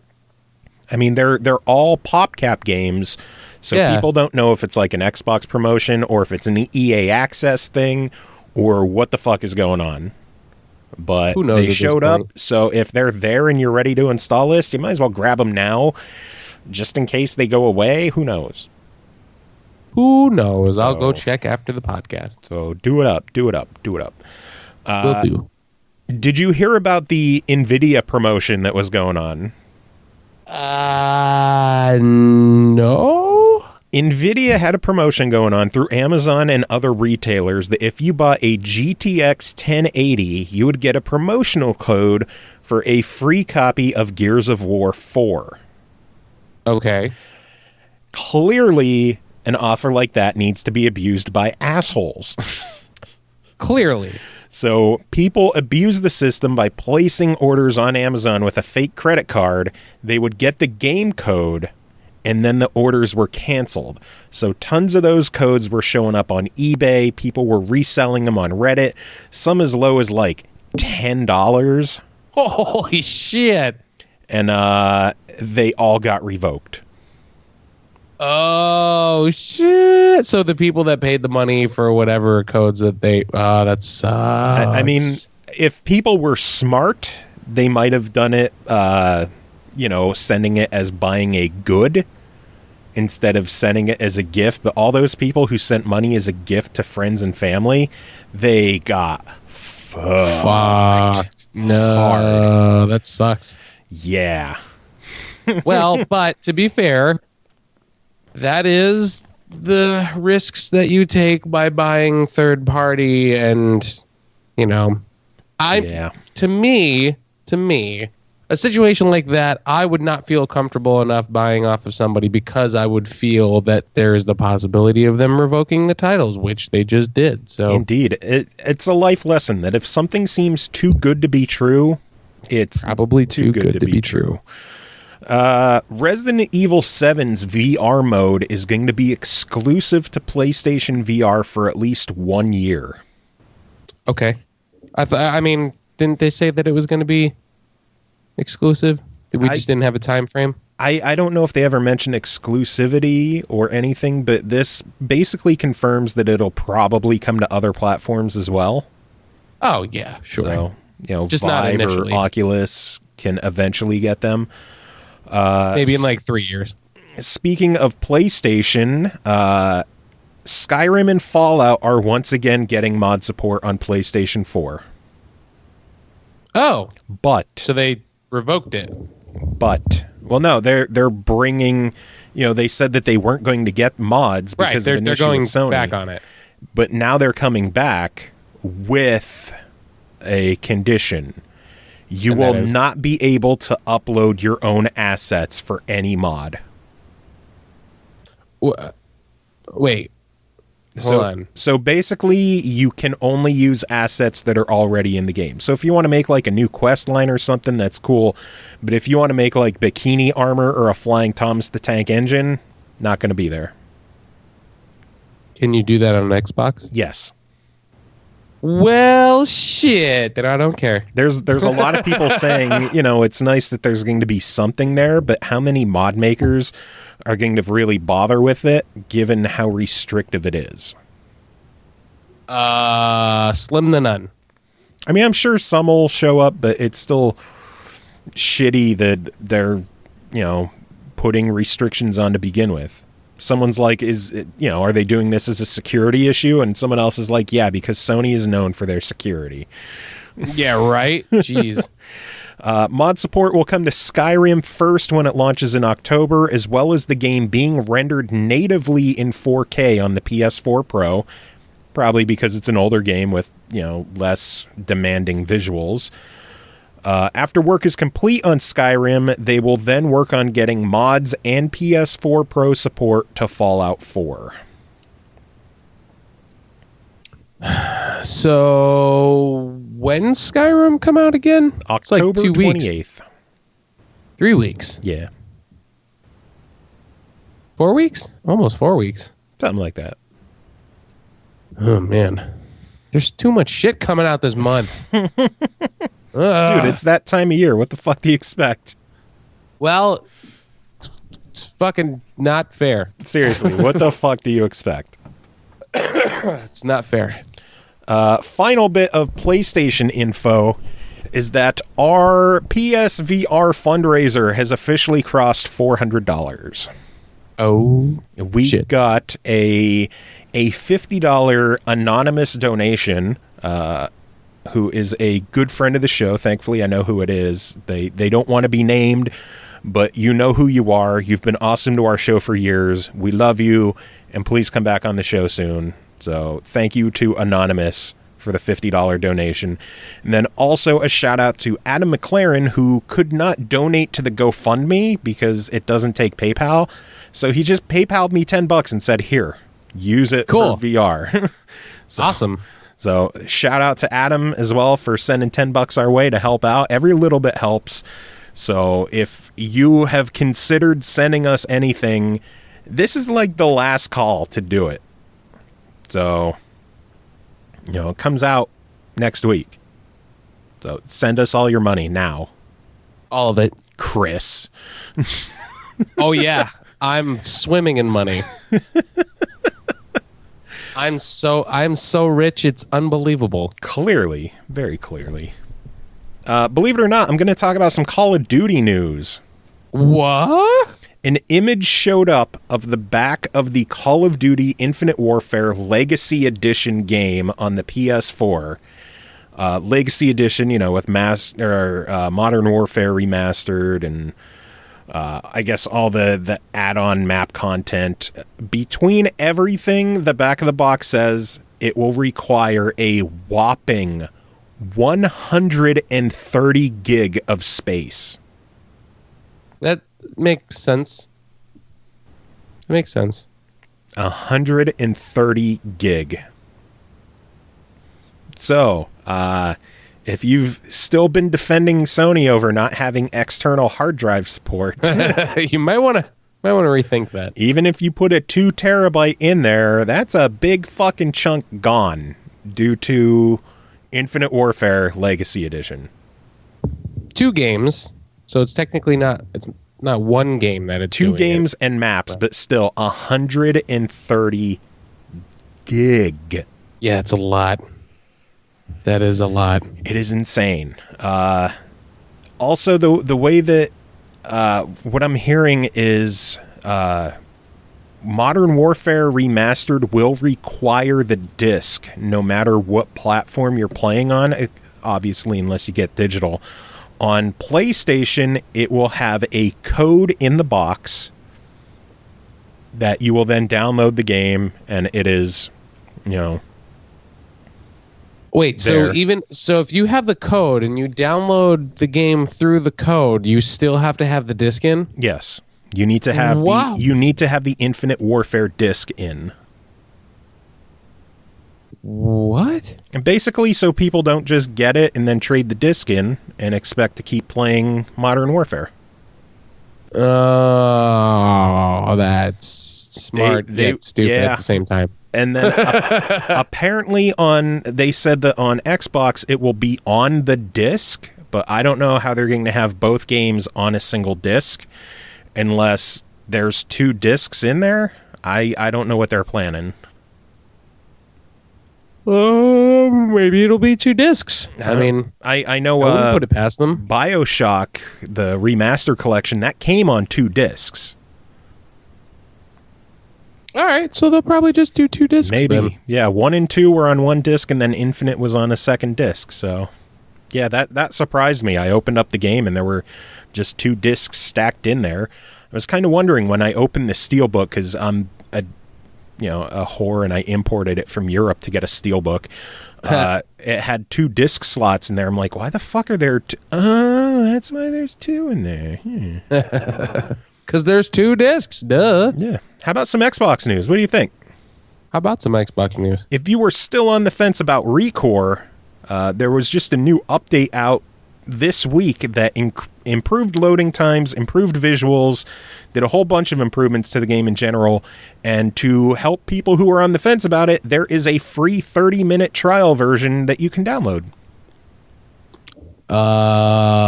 Is that PC as well? I don't know. I think maybe. I don't know. Open up the Windows 10 store and look. Well, let's find out. You piece of shit. Let's find out. And while you're looking that up, they announced during a Gears of War live stream that there is a Gears of War movie in development at Universal. Oh, that'll probably be badass. I hope so. Rod Ferguson of the Coalition confirmed it, so I'm hoping this means that the Coalition and the Gears team is going to be involved in it. Instead of just like, yeah, here's the rights to do a movie. Do whatever you want. Interesting. Go do a Warcraft. Go do a Warcraft. By the way, if you want to hear more movie talk, video game movie talk, make sure to check out our Tahira interview coming out later on next week. CJ and I talked with the Tahira guys about plenty of Gears of War movie talk or not Gears of War, but just video game movie talk in general. Like Resident Evil, Assassin's Creed. Yes. Those exactly. And then Eternal Rage in the chat mentioned that she liked Double Dragon movie. And why? Oh, I forgot about the Double Dragon movie because it was so weird. It was so bad. Yeah. Yeah, I forgot about that. And then obviously, you got to mention the Mario one. We don't have to. Yeah, you do. No. And the Street Fighter one. That one we can mention. The movie's so bad it killed Raul Julia. Ooh. And then the shocking news of the year, possibly. Of the year? Yes. A new game is coming to Xbox One and Windows 10 in early 2017. Are you ready for this? You sound sarcastic, so no. This is a legitimate shock, and I am legitimately excited for this. Okay. Voodoo Vince Remastered. Voodoo Vince. Voodoo Vince. You can Google it. Go ahead. Hold on. Voodoo Vince Remastered. Voodoo Vince was on the original Xbox platformer, like 3D platformer. All right. Been dormant for 13 years, and it is getting remastered next year.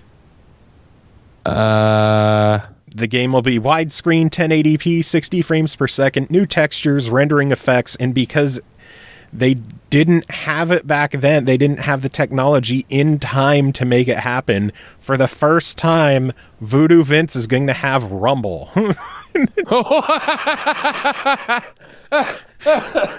like that. That's like a huge selling point on it. Like, hey guys, I know you really missed the Rumble feature when we released the first game.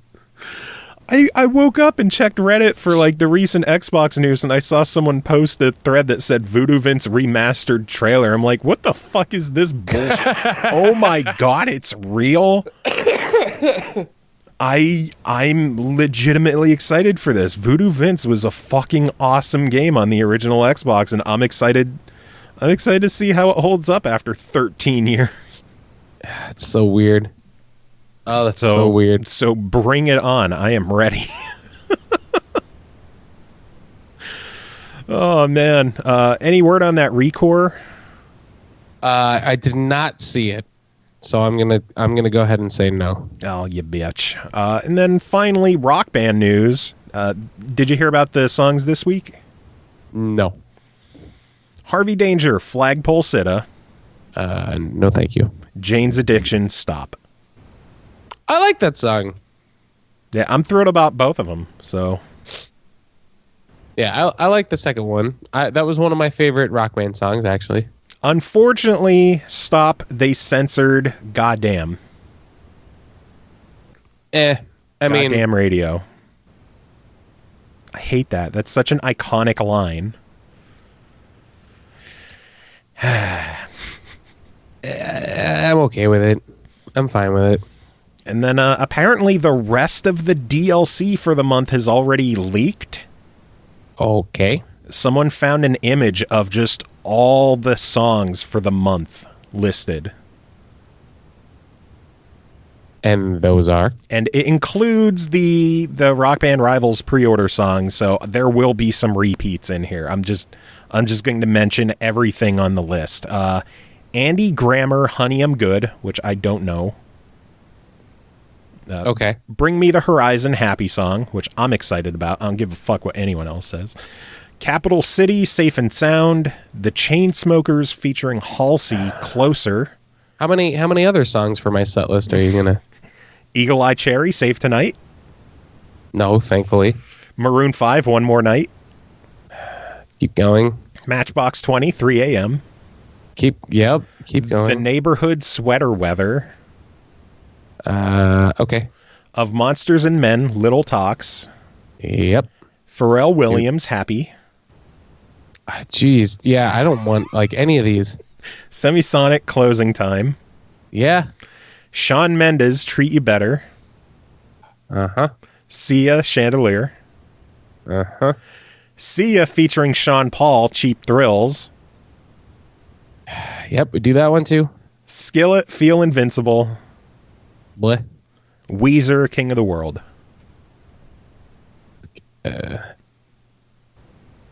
Yeah, I'm kind of whatever. So that's all the DLC for the month, and 10 of those are going to be part of the Rock Band Rivals pre-order. Oh, yippee! I can't wait. So get your pre-order in now. Hey, yay! I don't hate most of those songs because I'm not you and I don't have to play them on a weekly basis, so I'm excited about them. And that's why you can understand my reservations on even doing the pre-order, because then that means that I'm going to have those songs on my console, which means the possibility of you picking them and me playing them against my will is slightly higher. And I don't like that. Realistically, the ones I would intentionally pick are probably Closing Time and Happy Song. And I don't want to do those. Why don't you like Happy Song? I'm just not a fan of that band. Like, I don't know, man. Like, I just don't enjoy them. I don't know. Like I'm just not a fan. Well, then don't pre-order it. Whatever. Miss out on 10 free songs because I may. Apparently free is bad. But free means I would have to play it. No, you wouldn't have to play it. Yeah, but then I'm gonna get the what is it, the rivals mode where you have to kind of like you have to play certain songs and you don't get to choose them. I'm assuming it would only choose songs that you have in your library. Hopefully. I don't know what they're gonna make you play in that. I don't know.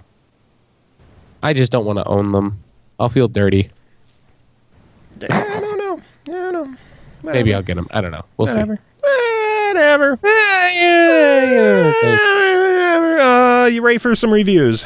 Unless you have some other news to talk about. Not really. Other than the fact that like I'm just patiently waiting for BlizzCon because I think a new Diablo game is going to get announced. New game or DLC? Do you think? Game. I think it's going to be game. I think it's a proverbial Diablo 4. It might not actually be called Diablo 4, but it is a new Diablo game. I think, and the only reason why I feel that is because Diablo 3 has pretty much been in maintenance mode now for like, it's entering into maintenance mode. And they already kind of confirmed that some of the content patches that they've been doing over the past few months have been including stuff that they were trying to hold on to for a expansion, but it's starting to look like an expansion is not likely. So they just started churning out a lot of that stuff into the updates, as opposed to putting it into a bigger like content DLC bot thing. That works. So yeah, I mean, there's been a lot of employment opportunities at Blizzard that were specifically mentioned for Diablo projects, and a lot of those were filled. And obviously, Blizzard is doing their best to try and keep everybody excited for BlizzCon as well, because everybody keeps tweeting at them going like, are you going to talk about Diablo? Like, is Diablo dead? Blah, blah, blah. And they're always like, you will be very, very, very, very happy this year. Trust us. Just wait. You'll be fine. So I don't know. We'll see what happens, but that's what I'm patiently holding out for, as well as plenty of other things that I'll be waiting patiently for. Nice. Like Skate 3 on backwards compatibility. So in a just sheer wonderful work of timing, our guest reviewers ready to come on right now. Well, why don't we do that first then? Indeed. So let me add to call if I can remember how to click and invite to group call. There we go. Do it. What? I see that name. Who dat? Hello, gentlemen. Tim Ekkebus, how the hell are you doing? Shit. Hey, I'm great. How are you doing tonight, sir? I'm good. You were the second guest Tim on this show tonight. Yeah, I see that. Oh, there he goes. He was on the call, then he wasn't. I don't know. He was on my screen, then he wasn't. No, he left at like 40 minutes ago. He just came on for an interview to talk about the one game he's working on. And you're here to talk about a game that you reviewed for us, huh? Yeah, absolutely. River City Tokyo Rumble. So it's not River City Ransom. It's River City Tokyo Rumble. You can't forget that colon. So let me do the quick info on the game. River City Tokyo Rumble. Sorry, River City Tokyo Rumble. Developed by Arc System Works, published by Natsume, released September 27th on the Nintendo 3DS for $29.99. Tim, I knew as soon as we got the code for this game that there was no better person on the planet to get to review a River City game than Tim Ekkebus. Why is that? You have a history, I guess? I guess, yeah. When you make a movie, a feature-length movie based on an NES game that gets some repute, and then an article on Cracked when everything is all but lost, I guess, yeah. Some small claim to fame. I am the River City Ransom movie guy. That's me. Yeah, that is you. So yeah, I figured you're the best person to do it. Yeah, absolutely. No, I did it, and I annihilated that game on Sunday. That was pretty much what I did. I was like, by the end of the day, I'm like, man, I'm sick of this. Well, Tim, tell us about the game. All right. So I make a big deal about the name being River City Tokyo Rumble, but that's because it's sort of not. It's kind of divergent from River City Ransom as we know it a little bit. And like everybody knows, River City Ransom spawned from one of the Kunio games, as they're called over in Japan. And so, we had River City Ransom, and we got a few other games. And then on GBA, we had River City Ransom Underground, or not Underground. I don't know why I want to call it. Oh, I know why I want to call it Underground. That one's River City Ransom EX. Coming soon is River City Ransom Underground, which is like a official licensed sequel that's being developed by this little studio up in Canada that was kickstarted.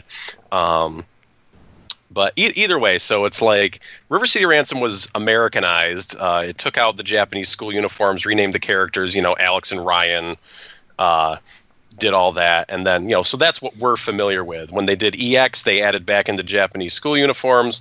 River City Ransom Underground, as it is like a proper sequel to all that. Like Alex and Ryan are still in the game as Alex and Ryan, and they are like old dudes, older dudes, I guess I should say. Yeah, like they are grown up, and there's like there's new kids on the block, and it takes place in River City. Whereas this do they game, have the right stuff? Did they write a bunch of hits? We'll find out. Does Chinese food make them sick? We'll see. I haven't played that game too much yet. I've only played the preview stuff. But yeah, then River City Tokyo Rumble takes place in Tokyo, not River City. It's just kind of, I'm guessing, called River City to, make it clear that, hey, this game is like River City Ransom-ish. The characters are, actually named Kunio and Ricky for the first time ever, I think, in the U.S. that a Kunio game actually has Kunio named Kunio. And it's cool. River City Ransom's kind of weird to begin with, just because it also has this sort of American, like, 50s gangster flavor to it, with like the rockabilly soundtrack and the pompadours and all that stuff. So anyway, I don't know, just all weird backstory on the series and where it kind of came from. But it plays pretty much exactly like River City Ransom. You got your punch, you got your kick. They added a jump button, but it's optional. You can still hit punch and kick at the same time to jump, which is what I did the entire game. I was like, what are these buttons? Oh, okay, I can still jump with punch and kick. I'll just do that. Who wants to use the jump button? That's ridiculous. Dedicated jump buttons. Bah. It just let me, go right in and feel right at home with the game pretty much right away. And like, all that old muscle memory just translated right in. Your basic moveset is pretty much the exact same, though they added you can mount grounded enemies and punch them in the face. Like that was in Double Dragon, but obviously, with more MMA out there these days, grounding and pounding, everybody knows that. And you can also grab guys while they are standing up, and you can knee them in the gut, or you can judo throw them, or you can German suplex them, which is the best. And it's the hardest hitting move that you have in your arsenal, in your basic moves. The German suplex, it does the most damage. Suplex City. Absolutely. You turn River City into Suplex City. Because as soon as I found I could do that, that's all I did to people. It's so fun. That's fantastic. Yeah. But it's tough for me to kind of parse like what special moves might have debuted in River City Ransom EX, because they put a ton of new special moves in there. But they added some new ones to this one too. Like, in the vein of like dragon feet and stone hands. Those are back. Acro Circus is back. Fatal Steps is back. I imagine Grand Slam is in the game, though I didn't find it. But They have this one where you jump in the air and then you just dive downward with either like a fist or a foot. So when you do the foot one, it's basically like a curb stomp. So like German suplex guys and then curb stomp them. Oh my god. That sounds amazing. Yeah. Even though it's like it does way more damage to just run up and dragon feet them when they're on the ground, but it's just more fun to do that combo. It's more satisfying. Absolutely. It's just more fun, and that's, kind of what That's it's what about. matters. It is. But character progression is very different, actually, from the old River City games, because food is purely around for, like, nourishment. New concept to me. It only, like, restores your health, whereas before you could potentially see, like, a variety of side benefits to your statistics as you ate food. But in here, no, food is just for health restoration, and your character just levels up just by going around and beating up guys as you go. And that's kind of like the main way that your stats increase. So there's less, I don't know. I mean, there's still like plenty of stuff to spend money on because now you have equipment slots. So there's like clothing stores basically where you can buy shoes or an Like undershirt. a stone of Jordan so you can get +1 to all your skills. Yeah, exactly. You can buy a belt. You can buy yourself a nice belt that'll up your weapon damage for some reason. And yeah, it's stuff like that. So you have 3 equipment slots, so that's different. And then you still get special moves just by like either buying them from the bookstore. But sometimes enemies have like drops in this game, which kind of threw me at first.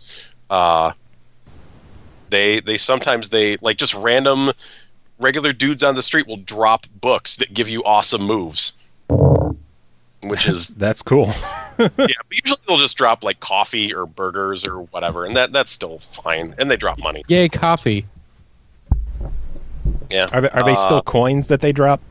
Yeah. No, it's the same damn coin. That just like goes there and goes plink, plink, plink. There's some that drop, like sometimes they'll drop like these school badges, which you can sell. So that's just because when you die, you lose half your money. So I guess that's kind of a way to secure your fortune just by stocking on those and then selling them when you need to buy something really important. Man, everyone's sick tonight, huh?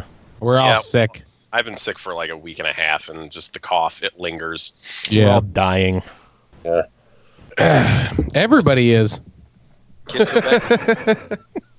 Literally everybody is dying. Everybody is. Yeah, no one will be left alive to listen to this podcast, unfortunately. Like I said, so the game takes place in Tokyo. The game is framed by days. So like each day opens up with Kunio like lounging in his classroom, calling his teacher babe and being dismissive of the Japanese educational system.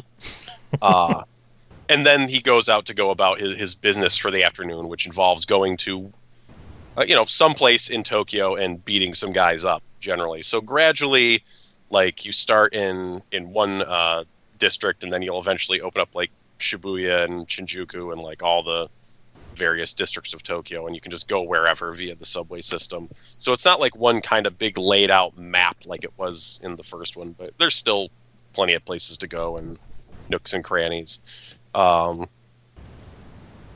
So what else do we got here? That's right. So that's how you kind of go day to day through the story. You got side quests, which is cool. There's a store in the first town called Try Job. So if you want to try job, you go in there and you take job. Then you go do job, you come back, and then you get money or rewards. But just like that, just every. Hey, at time. least they let you try it first. Just try job. Try it. Try Walk job. now. You walk now. All you hooligans running around on the streets, beating each other up. Try a job. And all the jobs generally involve going out and just beating people up somewhere. There's like one where you have to find somebody's lost dog. I was never able to find it. I'm sure it wasn't that hard. It's like one of the first jobs. The dog is still lost. The dog is still. Maybe the dog was found. They just didn't take the posting down. Yeah, the story. We forgot to call you. Actually, sorry. I've been out here looking for your dog for 3 weeks. So the story's fun. Like there's good dialogue and interactions between the characters. They're well written. Like you pick up a bit of a posse. You can only have one character with you to like just beat up guys with you, which is kind of something they took from EX. But in EX, you could have a whole posse. You could have like 4 people in your gang at once, and things just got crazy at some point. Here, no, you just have like one person. They also level up. You can also give them items and stuff. I pretty much just used Ricky, the Ryan equivalent, for most of the game. Even though there's just one character who's like a beast of a woman who just like mauls people. And that's pretty cool. But here's the thing. The story is only like 3.5 hours, which, you know, is not that long for a $30 game. It might be a tough sell to some people. But there's no cooperative play for the story mode, which, you know, in a beat 'em up, I think that's like kind of like one of the main features, and in particular in River City Ransom, where that was, you know, beating the crap out of your friend or working with, I guess, was a big part of the game. Like there is like not even like in the same room, like local 3DS Wi-Fi co-op for this game. There is none. Man. There's 0 for the story mode. That's kind of a bummer. It is kind of a bummer. And, like, you know, I don't mind playing beat-em-ups by myself. I mean, I've kind of gotten used to it over the course of the past few years because, you know, I don't have friends around when I'm playing games, generally. I'll be your friend, Tim. Aw. Aww. I mean, you know, Scott Pilgrim, that launched with... At least had, like, local co-op, though it didn't have over the internet co-op. Didn't that get added, though? It did get added like after it was kind of irrelevant, but they got to play that sometime. Yeah, there is a new game plus, which is cool. But like halfway through the story, I was thrashing everyone from here and back. Anyways, like I only died on the last boss once, and that was mostly just because like freaking Ryan totally dropped the ball and just got his ass kicked. So I was getting like beat up 2-on-1 right off the bat. There is like a couple of cool extra modes which are multiplayer. One is a 4-player free-for-all, just like kind of fighting brawl mode, which is really neat because they have a ton of characters that you can unlock for it. Most of them from the story, and like they all have different special moves. But that's only playable like over local Wi-Fi, not over the internet. And same for, there's like a 4-player free-for-all dodgeball mode. Oh, fuck yeah. Oh, fuck yeah. And like the same things apply to that, only local, but bunch of characters with different moves.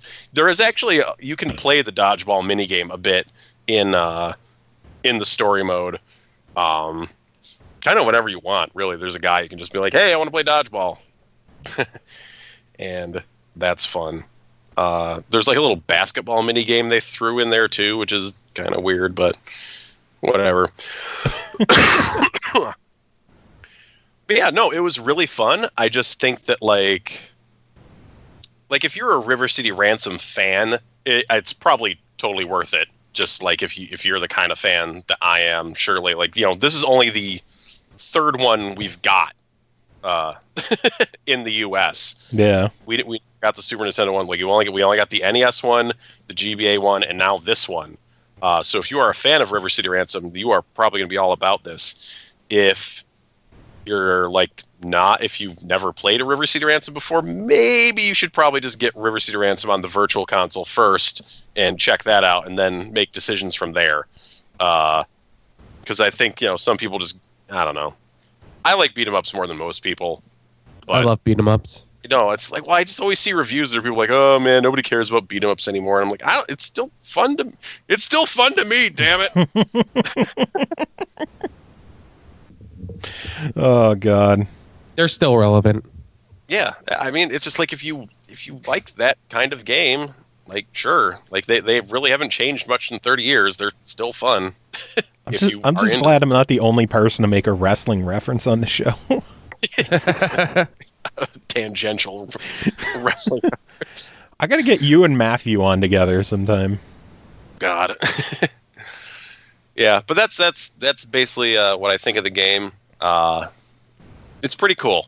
I'm still I'm a little disappointed that Arc System Works are going with kind of a really basic graphical style where they have high res NES style sprites, but they're in kind of these dull polygonal environments. They've made such flashy games. That's kind of what I expected when I found out that they had bought the rights to all the River City and Kunio stuff. But I mean, what they're doing is cool, and it runs really well. Unlike River City Ransom for NES, there's no slowdown. But I don't know. It's fine. It's fine, but it's not mind blowing. So you rave and rave and rave, and now you're like, it's fine. I mean, the graphics, the graphics specifically. But it is. I'm not expecting much graphically out of a River City game, to be fair. Hey, the first one is very colorful. This game, it's a lot of gray, I guess, in the streets of Tokyo, River City, as it were. Well, Tokyo is not River City, so if they were in River City, it'd be a lot more colorful. Yeah, River City or Underground. River City Underground. That River. Yeah, I had a super fun time. It was just 3.5 hours, and then it was over. And I know how budget conscious people are about the amount of time they get out of their games. So it might be a tough sell just because of that. But I don't know. It seems like the physical copy might be already kind of hard to find. I've seen it sell out places. I think Natsume said that they are doing a reprint of it, and they're also doing a reprint of the keychain that they were doing on Amazon. Oh, nice. So... Well, that's cool. It's already getting a reprint, so I guess maybe they just printed low, but... I'm guessing that they didn't expect the sales to be what they were, so maybe this will blow up. Yeah, I would expect them to not print enough. Mm-hmm. I mean, this is the first, because they released, River City Sports Challenge on Steam last year, but that was only digital, so this is the first physical River City product in, I feel quite a while. I thought they did a River City Sports thing on DS as well. They did way towards the end of the lifespan. I barely knew it existed. Yeah, that's weird if you barely knew. Yeah. I was like, oh, right, they slipped that one out there. I mean, River City is where it really, piques my interest. So, is your movie still available? No. They're all gone? No.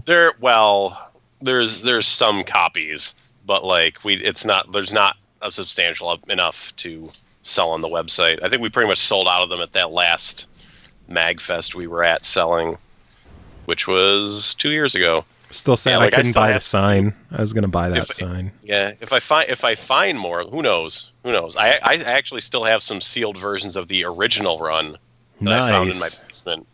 Every now and then I just uncover a little packet of here's 5 River City Rumbles. I don't know. I have to get them all together, see how many I have. I was going to say, if you were still selling it, you could pimp yourself out. And I know, I totally could, but no, we did that. We did that second printing after the Cracked article, and then those pretty much sold through very quickly. And, yeah. That's still cool that Cracked featured you guys. That was crazy insane. I really need to, I need to print that out for posterity. Just frame it. Frame it, put it on the wall. Yeah, I lost track of the Nintendo Power where River City Ransom Rumble was featured. But I can get another copy of that. It was actually really cool that just on the Giant Bombcast this week, Jeff Gersman said River City Rumble because he didn't know the name of the game exactly. But he said the phrase, "Oh, we got to check out River City Rumble." I'm like, "Yeah, check it out. Do it." So are you looking into digital distribution for the X-Strike movies at all? We talked about it, but I don't know. I don't think anyone really looked into it too closely. I think at some point I'm just going to put them on YouTube. Really, I have actually talked about that for River City Rumble for years. When we were ran out of the first printing. I'm like, we should just put this on YouTube. Might as well. Fuck it. We should put our stuff on YouTube because that's what people just do. Especially now, but shit, you might as well do it officially and have like a high quality version of it on there instead of as high a quality as you can get of that movie. But yeah, maybe for your 4K cameras and all that stuff. Yeah. Oh god. Shot zero. Just run your 4K cameras recording a TV running like playing it at the original. I'll recorded. Get a PlayStation Pro. Put in the disc. Like, I'll capture the 4K output, the upscaled 4K output. It'll be perfect. No one will know. Exactly. No one will be the wiser. That'd be awesome. Yeah. Oh, so Tim, I guess that's all for you. Yeah. Thanks for stopping by, man. Yeah, I'm glad to help out, especially on this very important matter of River City Tokyo Rumble. Well, we had to call in an expert, so pretty much. But hearing him say that also made me realize, man, that game is almost called River City Rumble. God damn it. It's so close. I'm going to have to pick it up. $30 sounds like a solid investment. Yeah, it is fun. It is certainly fun. So hopefully at MAGFest we can get people around to actually beat the crap out of each other in that game. The local play, is that single cartridge or does everyone need their own? I don't know. I'm like looking around for the box to look at it. I'm going to assume that everybody would need their own. Oh, because a lot of DS stuff, they have the download play. Yeah, so. You'd be surprised because these games aren't very small. Yeah. Very small. Because it downloaded like very, very quickly. No, there's your homework. I'm trying to swiftly Google. For our wrestling episode that we'll bring you on. You and Matthew. Speaking of wrestling, did you hear about Alberto Del Rio? Yeah, he got stabbed a bunch. Fucking stabbed. It's crazy. He got stabbed a bunch. Well, my favorite thing was like the butthurt like tweet from AAA that's like, "Oh man, I can't believe Alberto Del Rio turned his back on the Mexican wrestling fans," and like Alberto Del Rio's just like, "I got stabbed. What? I have fucking stabbed. Like, leave me alone. I got stabbed." It's like him and Jamie Noble in the same week both got fucking stabbed. Like, what the? I know. It's crazy. What the hell's going on with wrestlers getting fucking stabbed? I know. Too much coke. I also love the fact that he had a messy breakup with WWE and now he's in the 2K17 commercial. Okay, I have seen one article that has said it is available for download play in the minigame zone. Nice. So yeah, that means some stuff can happen there. I might end up holding out until Amazon gets a restock so I could get the keychain too. Yeah, absolutely. Ooh. Are you going to get it just for the keychain? I really kind of want a physical copy of it. I mean, it's just one of those things, because it's River City. I still have the. Yeah. It's near and dear to my heart. You kind of gotta, so. But yeah, that's why when I messaged you, I led off with, did you get it yet? No, I plan on it. Well. Yeah. Funny you should say that. Yeah, well, it's like, now living in the dad zone, I rarely am springing to buy things on release day, unless it's, I don't know, it's pretty rare at this point because it's like, I'm not going to get to play it. I really got to think about it before I buy things. I'm definitely glad that you were able to play it and help us out with the show, and maybe we'll get you to do some other stuff for us in the future. Yeah, well, I'll try. Yeah, we're always having guest reviewers on, so. All right. Yeah, we actually have a review from Wood later in the show. Yeah, I saw him saying he was writing something up. Yeah, he is our fighting game guy. Yeah, go figure. Shocker, huh? Yeah. All right, well, Tim, thank you for joining us, and thank you for doing the review. Normally, this is where I would hang up, but it's nice to hear from you, man. My Skype is frozen, and if I try messing with it, it's going to just kill everything. I'm going to hang up on you. Okay, love you, bye. Bye. Bye. Oh, man. I'm glad he did that for us. Me too. I like him. He's good people. Me too. Good people. He's good people. All right, next game to talk about. Since we talked about some English, I'm going to jump right into Bullet Soul, developed by Tachyon Incorporated, published by 5PB, released in the US September 16th for $14.99 on Xbox 360 Games on Demand. Originally released in Japan in 2011. It's okay. That's slightly old now. Yeah. And this version, the US version, includes all the DLC that was originally released. I'm going to read the exact quote from the Xbox website about this game. Are you ready? I'm ready. The Games on Demand supports English. Bullet Soul is Japanese shooter. Good luck, have fun. That's it? That's all. That's it. Yeah, it is like straight up English. There is like even the achievements in this game are straight up English. Let's see. Top Rapid Shooter is the name of the achievement. Again, Top Rapid Shooter. The description is shooting down the enemies quickly and raised 70 and over units reinforcements. All right. Yeah. So how does the game play? The game is a straight up bullet hell, and it is phenomenal. There are a multitude of different modes in the game. There's the standard game with 3 different distinct pilots. There is a caravan mode, which is kind of like a time score attack kind of deal. There is a Bullet Soul B mode, which is kind of like an enhanced, slightly varied remake of the game in essence, with an extra 4th player, which I'll get to eventually. But the main game, basically, you have the 3 main players. The one character is just like a standard spread shot, like most bullet hell games. One is a more like concentrated direct forward fire with like just a really strong direct forward attack. And then the third one has a weaker kind of homing laser attack. Chasers. Yeah, so each one plays distinctly different. There is auto fire, which has it's basically just hitting the fire button over and over and over.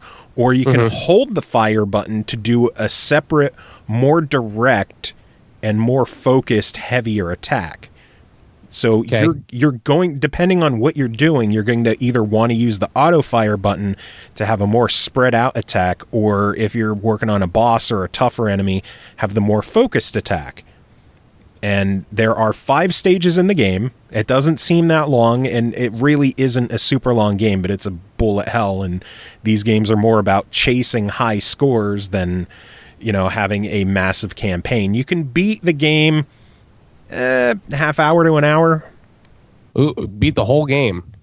So it's more like set up almost like an arcade game. Yeah, pretty much. It's a bullet hell. Okay. So again, it's more about replayability, getting higher scores, lasting longer, and using the different characters, the different modes, trying to get through it without dying if you ever can.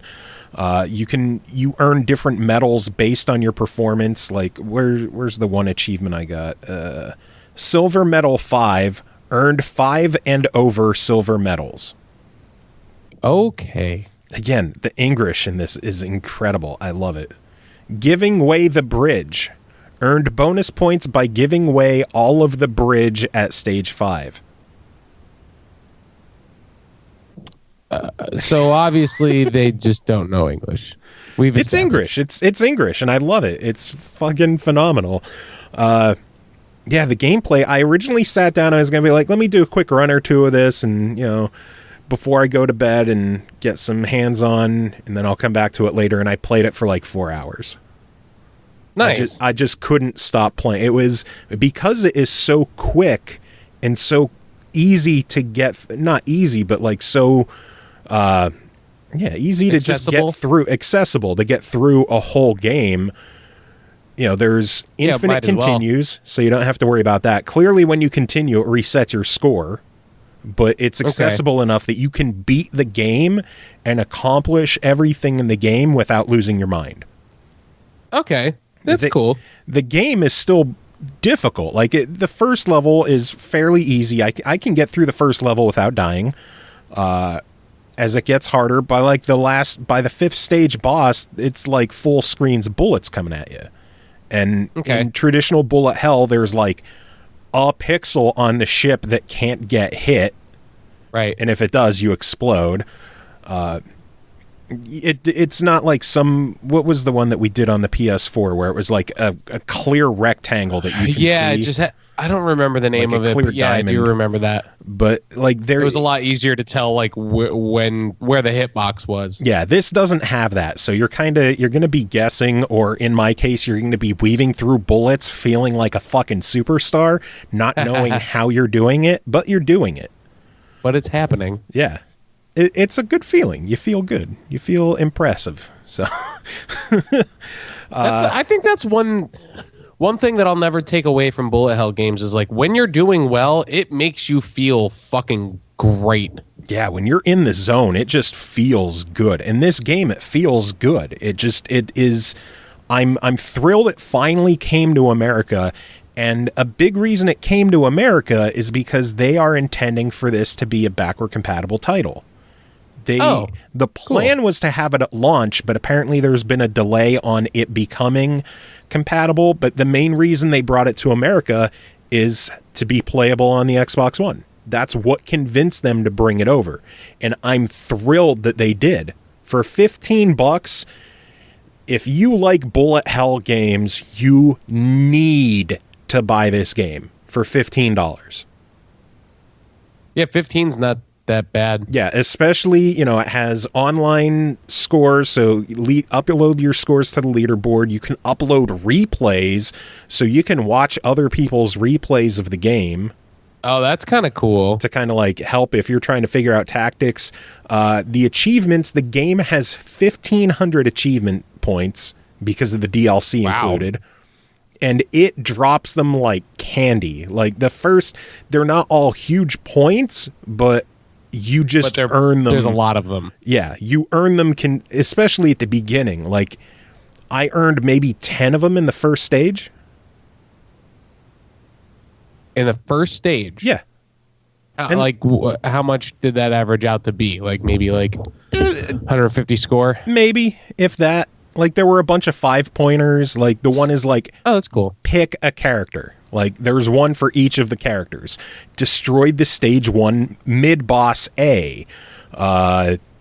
Destroyed mid-boss B. Destroy the final boss. So, like, a lot of checkpoint ones? Yeah. Earn the first medal. Earn... the one was like, earn 10 medals. It just... There's so many just...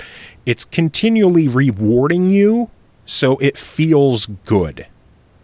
Like, that's cool. Every now and then you just see something pop up. You're like, "Yay! I did something." You'll have not even like the mid bosses that have their own health bar, but just like sub bosses. I guess it'll just be like stronger enemies that if you can clear them out before they fly away, that'll get you an achievement and a bonus points. And it's cool. It's constantly rewarding you. And then in that, I mentioned in mode B, how they have a 4th character named Loop, I believe. This may be the most broken, overpowered character I've ever used in a bullet hell. Well, really? Yes. Why is that? Just the attacks. She has a straightforward laser attack, as well as like a ton of fanned out spread attacks, and they're all really powerful. Cool. Like, so everybody use that character. Use Loop when you're playing Bullet Soul B. Yeah, use Loop because holy shit. Yeah, I got the furthest without having to continue. Like, clearly on bosses, I still died a few times because some of their attacks are just insane, but I made it through the easiest with her. I think I only continued like twice, when there were some boss battles I had to continue 3 or 4 times. Well, yeah. Then, sounds like you found your character. Yeah, and then the other cool twist to this game is, all bullet hells have to have some kind of little twist to it. Like Ikaruga, you could swap colors and absorb bullets. This one, if you destroy an enemy, their bullets vanish. Oh, that's cool. Yeah, so you'll see these blue and purple bullets coming towards you, and if you destroy whatever enemy shot it at you, they just vanish to like white dust. That's cool. Yeah. I like that. Yeah, so as long as that's why with Loop, you're just constantly killing every enemy and they're never getting to you. So again, $15, absolutely buy it. Abso-fucking-lutely. Love it. Love it, love it, love it. And cool. I can't wait for it to be part of Xbox One. So maybe it'll be a Games with Gold eventually. Oh, that'd be awesome. It would be a weird choice, but cool. Hey, whatever they want to do. So next game to talk about is called LASTFIGHT, all caps. Developed and published by Piranaking, released September 20th for $14.99. LASTFIGHT is bringing 2-on-2 3D fighting back to your living room. Pick up any available object in one of the 8 stages and teach your opponents a lesson. Play in local multiplayer mode for up to 4 players, or 1-player story mode with a cast of 10 characters inspired by the comic book LASTMAN. Our good friend Ryan Underwood, a.k.a. Wood, did this review for us and wrote it in, and Chris, you have it. I got it. Do it up.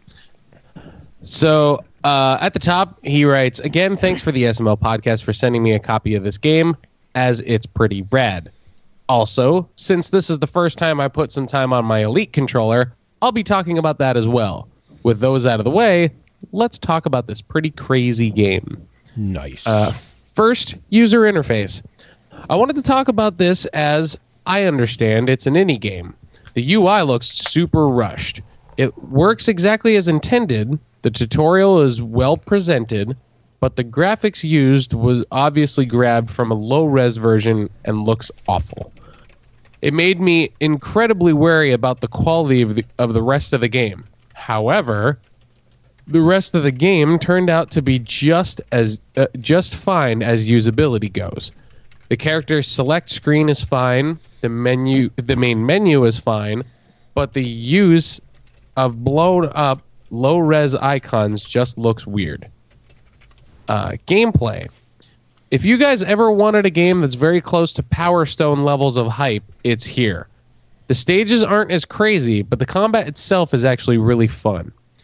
It's super simple interface with normals, specials, throws, blocks, and dashes make it easy to get into, but the additions of perfect blocks and perfect dashes makes it known that the combat is surprisingly deep and rewards good reads on your opponent. Also, while the stages are simpler, the floors are filled with tons of items to throw at your opponent. Because of that, the combat feels like frantic Jackie Chan a la Rumble in the Bronx levels of throwing items and punching the crap out of each other. It's such a big part of the fight that the game gives whoever wins the round a trophy, which is then used to throw at your opponent in the next round. It's exactly as absurd as it sounds. Plus, the stage does include hazards in the environment to play around, such as a fire-breathing statue and a jet turbine that will suck you in and do damage. Oh, that's fantastic. The Power Stone-like mechanic in the game are drugs called anatrans. Collect all 3 on the map, and you become whatever monster is available from those. While I feel they missed an opportunity in creating unique monsters for each character, instead of what's available on the map, it makes sense from a story standpoint.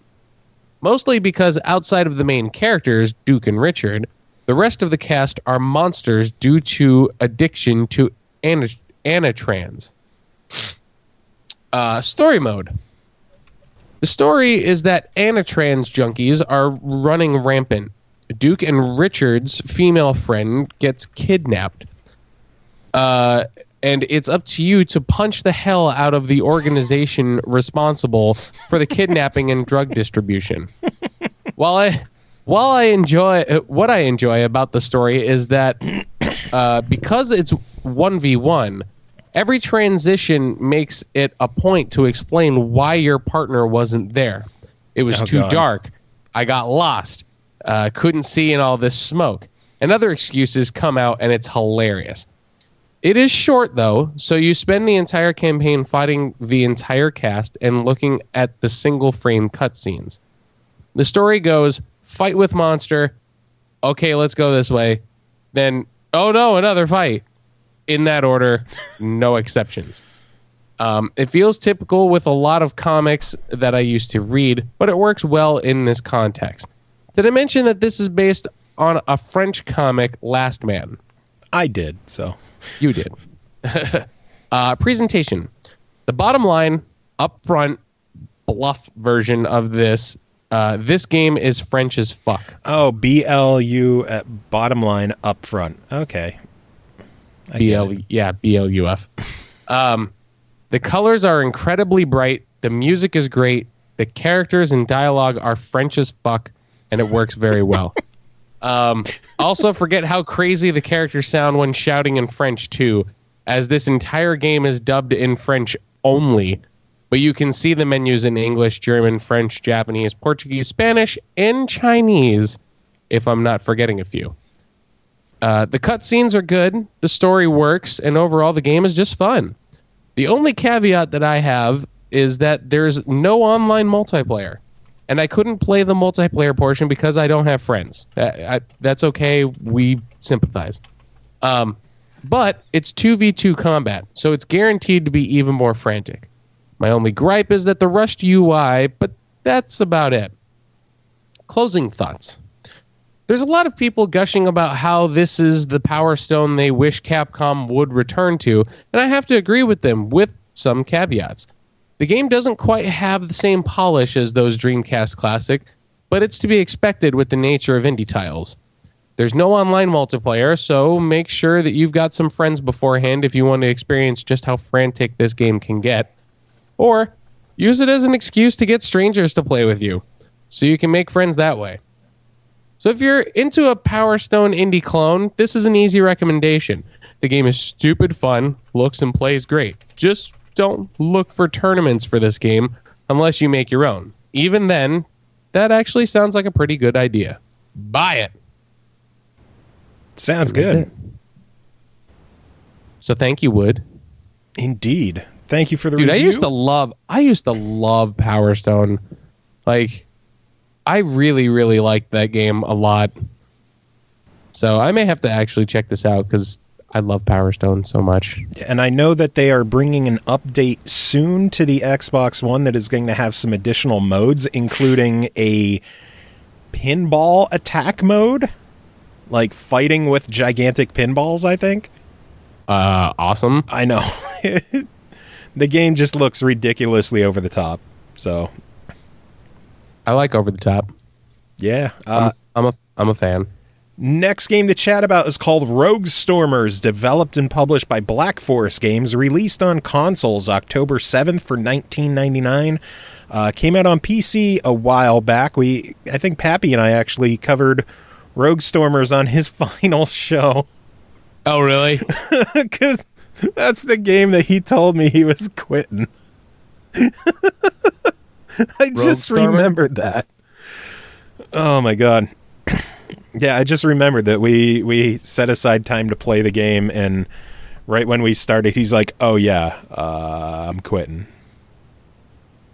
So, Derp. Dark memories come rushing back. Oh.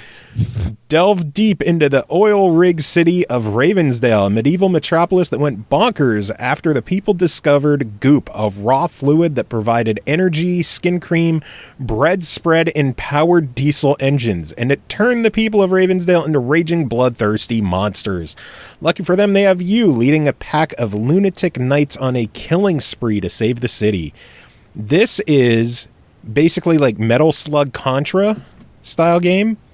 Okay. With more open areas, so plenty of exploration, 2D exploration. I would want to say Metroidvania, but it's all level-based. So It's not like you go back to previous levels. And it is a straight up roguelike. You have one life. When you're dead, you start over. Interesting. But dude, the art style in this is really cool though. oh, I love the art style. And I love the title screen is basically like a monster flipping the birds. and then like the title pops up over the middle fingers. It's fantastic.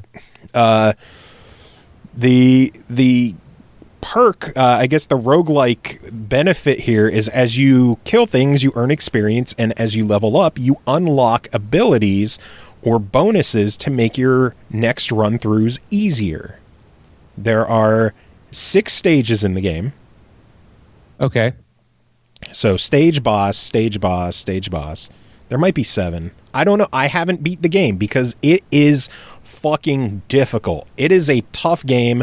You're going to die on the first stage a few times until you level up, get some abilities, kind of get the hang of things. The controls can be a little bit awkward because of how jump and shoot are on, like, jumping is on a trigger because it's a twin stick style shooter.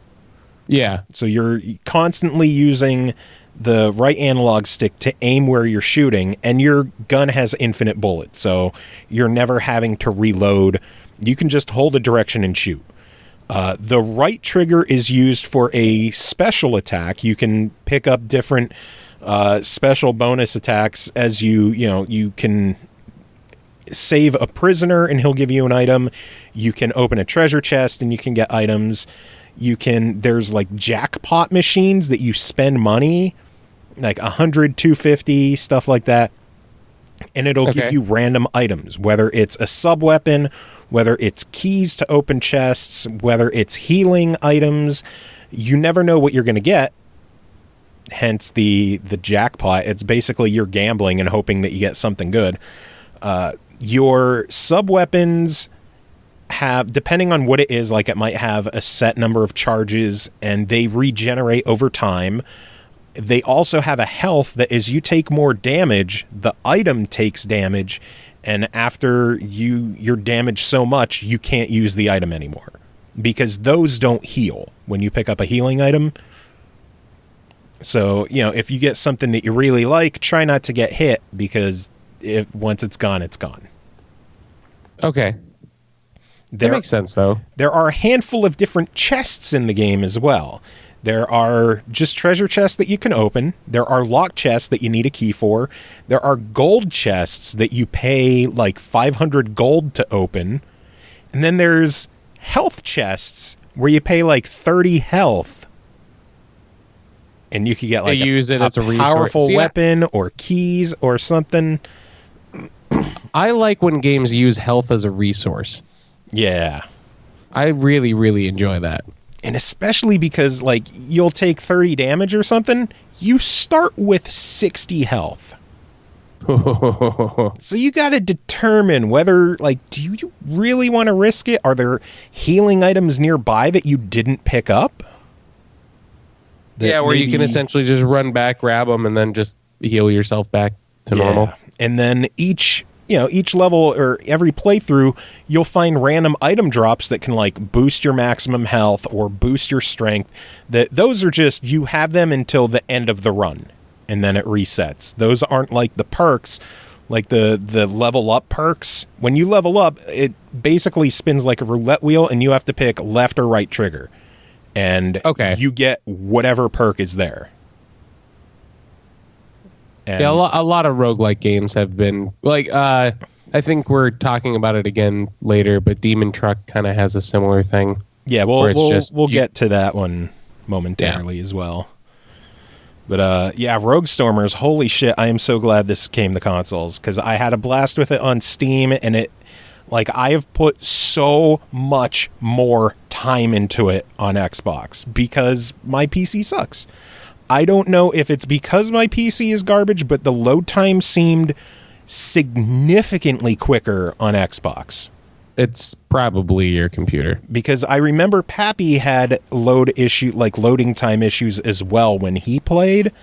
I'm guessing that they may have just optimized it more over time. Like, I haven't gone back to play the PC version in a while, so it's possible that version was optimized as well.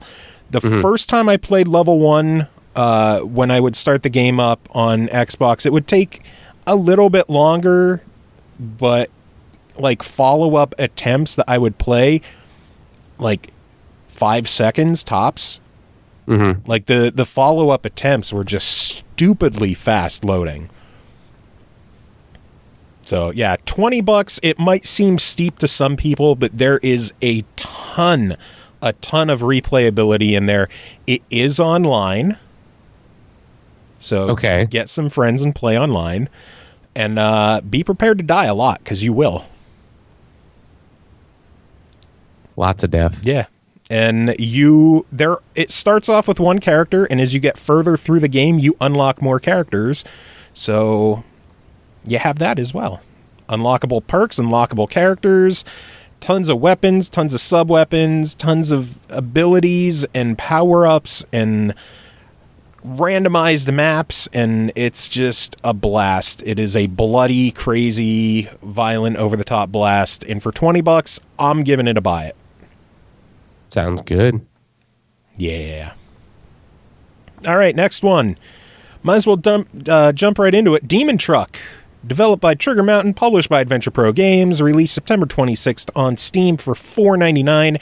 A badass rig drives only for the glory of Satan and races with blistering fury towards the next hell in this arcade action immortal trucker. Skill-based gameplay, high scores, demonic fury, and, as we mentioned before, a fantastic soundtrack from Zircon. So, Chris, you put more time into this, I'm presuming? Yes. Well, I mean... And you remember the controls this time? Yes. Added thing. Yes, I did put more time into it, but I didn't get much further in the game. But that's also because it's it has a little bit of like a semi-arcadey roguelike-esque type of thing. I shouldn't say roguelike-esque. Every time that you finish a level, you have the opportunity to get a random power up. There's 2 that will pop up, and you have to pick between one or the other. I feel like certain better runs that I had were very dependent on the power ups that I received and when. So I do kind of feel like there's a little bit of a balancing issue there, but it all depends. I mean, they might specifically have it set up that way so that it's not guaranteed for you to get a very good score every single time. I was able to make it up to the second boss, but I died on the second boss every time that I made it there. And there were plenty of times that I didn't make it all the way to the second boss each time. Because it essentially it just restarts the game when you die. If you don't remember from last week, and I mentioned it a little bit, there is really only 2 things. You're auto shooting and you're boosting through obstacles just to make sure that you're not taking damage. You can also boost through the damage. There's 2 primary resources, your bullets and, I guess it's just your boost. I don't know if it's your boost, your gas, whatever. But using one kind of replenishes the other in that, if you're shooting and you run out of bullets, then you can boost. And while you're boosting, you'll refill your bullets. If you kill an enemy, they'll drop an orb that will boost up your boost and refill your boost for you. We heard you like boost, so we boosted your boost. Yes, we boosted your boost so you could boost more. The game's fun. The game, it's the soundtrack's pretty cool. The graphics are okay. The menu system is very much like an old school kind of Doom, Duke Nukem-esque type of title screen, which could be more of a nostalgia thing than anything. So it's not it's not the most technical thing, but hey, it's what, a $5 game. Yeah, $5, $4.99. I think I would tell people to try it. I don't know if I could absolutely give it a buy it right out of the gate, just because it is a very simplistic like a simple to pick up, hard to master-esque type of thing. It's fun. It is very, very fun, and I did enjoy my time with it. But it's not. It has some issues. Like, who knows? Maybe it can get. These are things that can get patched, and they can easily fix some of the balance problems down the road. But I feel like right now the main issue with some of the power-ups being a little bit too powerful in comparison to others, and it's really just kind of luck of the draw. That's why I would specifically go try it. But it is not to say that it is a bad game by me saying try it and not immediately go to buy it on a $5 game. Hey, makes sense. That would be the best way that I could put it. So I hope that helps. Speaking of $5 games, next game to talk about is called Castles, developed by Woot Games, published by Badland Games, released October 5th on the Xbox One for $4.99. It was previously available on Steam way earlier this year and PS4 earlier this summer. Castles tells the story of the ambitious King Harold, whose greatest achievement will be the tower you are constructing. As the tower grows taller and taller, more and more challenges arise along with it. We actually covered this one with the Steam release.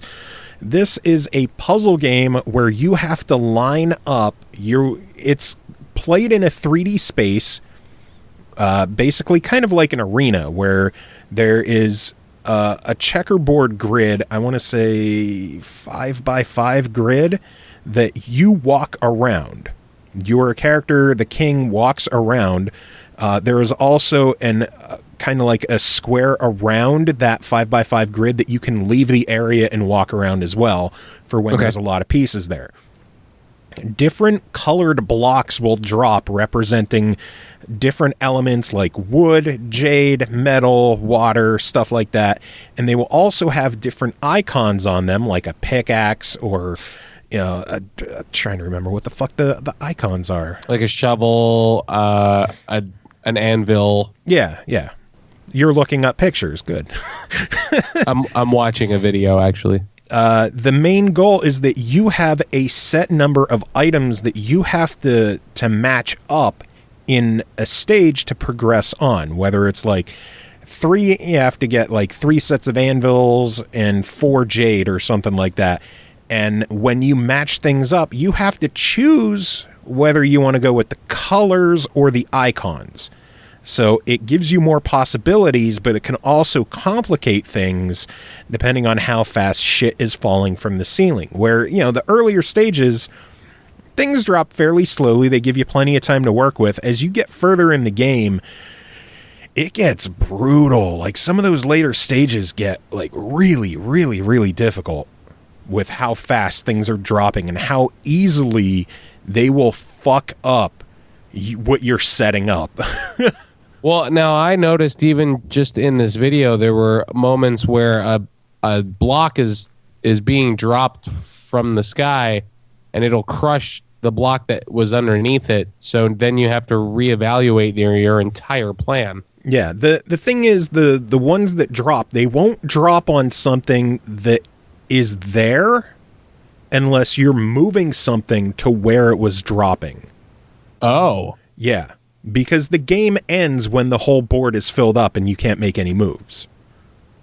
So if you're moving something to an area and a block is dropping, it can land on what you're pushing or it can land on you. Oh. Yeah, which will, it just knocks you to the outside ring and kind of resets you and stuns you for a second. It doesn't kill you or end the stage or anything, but it can definitely hinder what you're doing for sure. Clearly, when you match up more than 3, because the goal's to match up 3, but given that it's a 5x5 grid, you can match up to 5. And you can get, oh my God, Piddles, what the fuck was that? If you match up 5, not only will it give you, instead of just a match, it will give you extra credit for making a bigger match, but it can drop special items as well. Like, it can drop like a barrel of dynamite, which will just blow up a bunch of blocks. It doesn't give you any credit, but it helps clear away shit that you don't need. Or it can give you, I think, a pickaxe to break a single block, stuff like that. It's a lot more complex than it looks on the surface, and it definitely gets a lot more difficult as it progresses through the game. To top it off, there's also boss battles. Yes, a puzzle game with boss battles where you'll have to, it still has the same puzzle matching gameplay, like the block matching gameplay, but like they might drop the one guy in a helicopter, he'll drop like fireworks, and you got to line up the fireworks to attack the boss. Okay, and that's kind of cool. It'll do damage to him. The game is really cool, but it is difficult. Like this is a surprisingly difficult game. I kind of wish the difficulty curve was a bit easier. $5. If you're a puzzle fan, you kind of, why not, right? I was gonna say you're prime. You're good at a lot of puzzle games. I know, and it's tough. What's that tell you?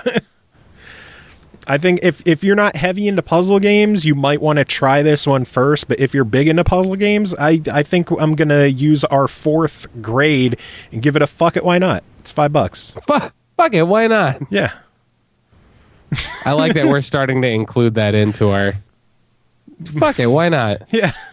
Buy, try, deny, and why not? Fuck it. Why not? Fuck it. Yeah, it's a cool game. The difficulty could definitely turn people off, though, so keep that in mind. And, hey, No Pulse, you made it to the chat. Welcome. I just noticed. Fuck it, why not? Yeah, he picked it up because of the price, so fuck it, why not, right?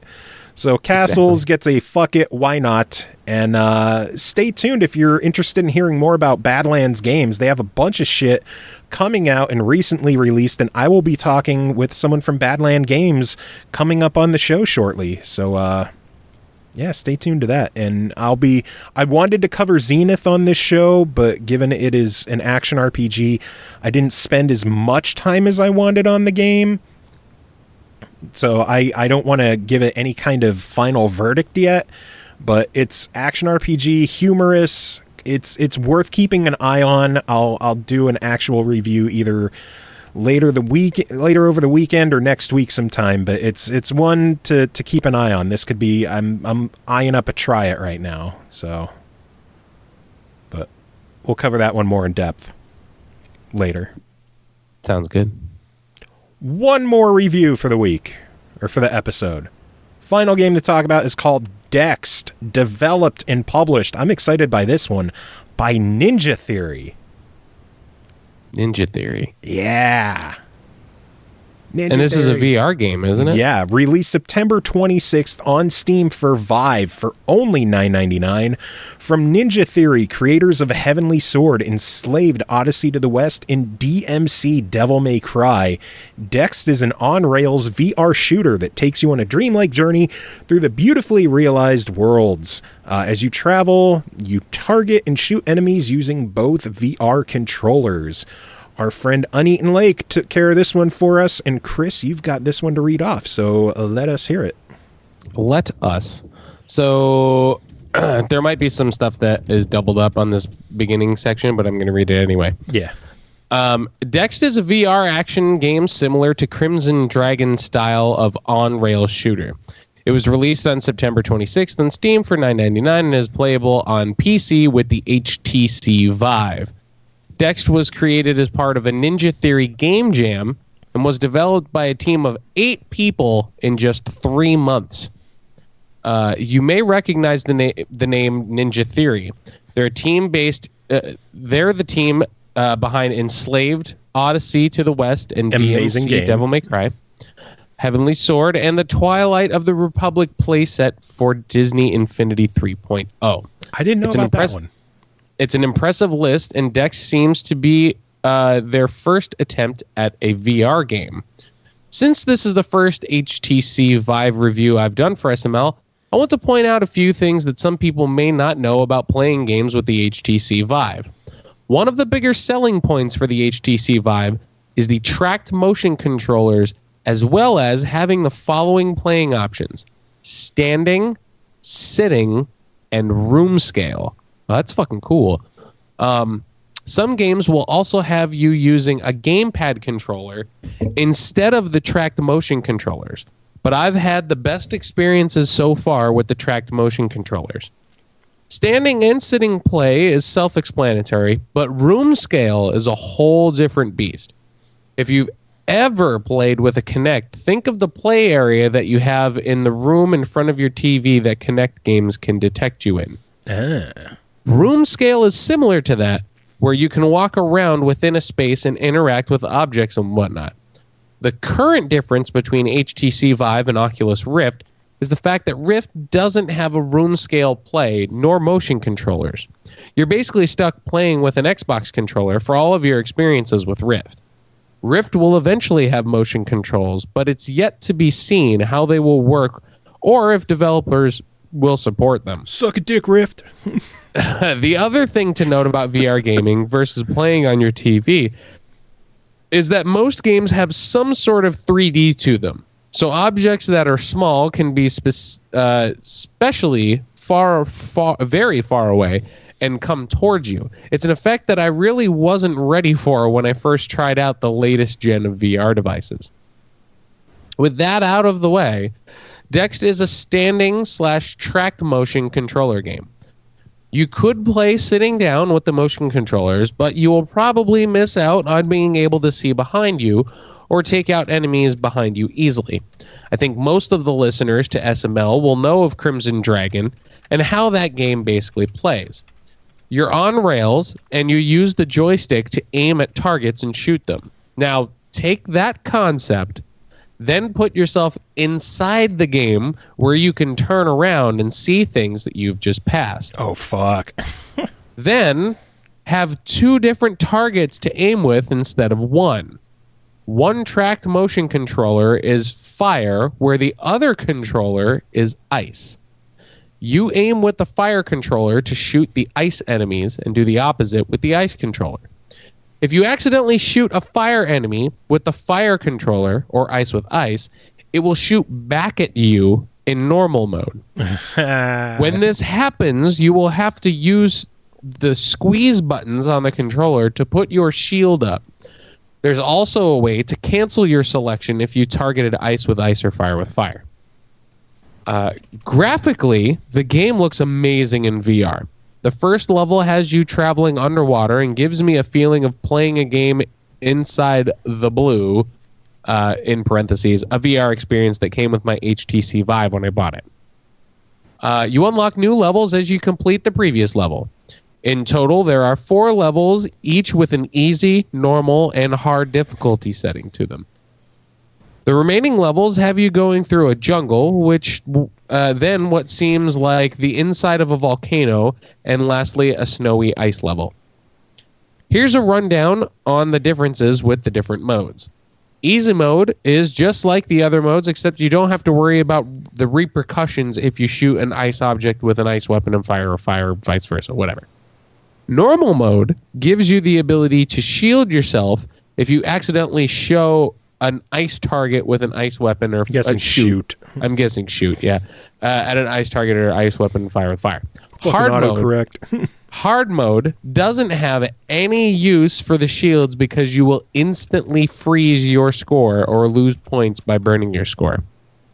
Audio-wise, the sound effects are great as well, as the audio cues to let you know when something has popped up on your left or right side. The game will test your dexterity. Dexterity. Visual pun stolen from Ninja Theory. And may take a while to get used to the controls since there aren't many games that are like this currently on the Vive. I played through each of the 4 levels and getting an okay score. Then I went back to level 1 and got a much better score after getting the hang of how the controls work and when I need to use the shield and such. Be aware that the game is short, having only 4 levels, but games like DEXED aren't played for their story or how long it takes to finish the game. This is a game for people who like to get higher scores than their friends or other people on the internet.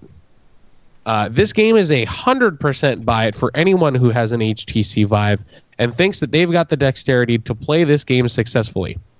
I would rank this one in one of the top 10 games that I have played on the HTC Vive so far. Lake. Nice. Sounds awesome. Yeah, honestly, VR for me,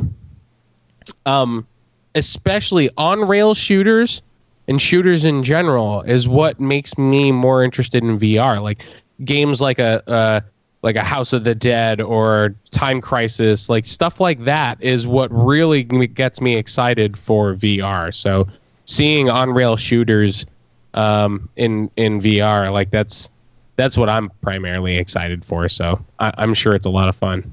I'm hoping that next week I'll finally be able to try out VR for myself. So soon enough. Should be good. Again, if you're still listening to the end here, there is one final week to give us all your money for the PSVR GoFundMe. All of it. GoFundMe.com/PSVR4SML. Let's do this. Let's make it happen. And then we'll do one for the Vive. And I'll do the Vive. I don't think I'm going to try another GoFundMe anytime soon. I hate asking for shit, but didn't really have any other course of action with this. No Pulse, thank you for dropping by briefly.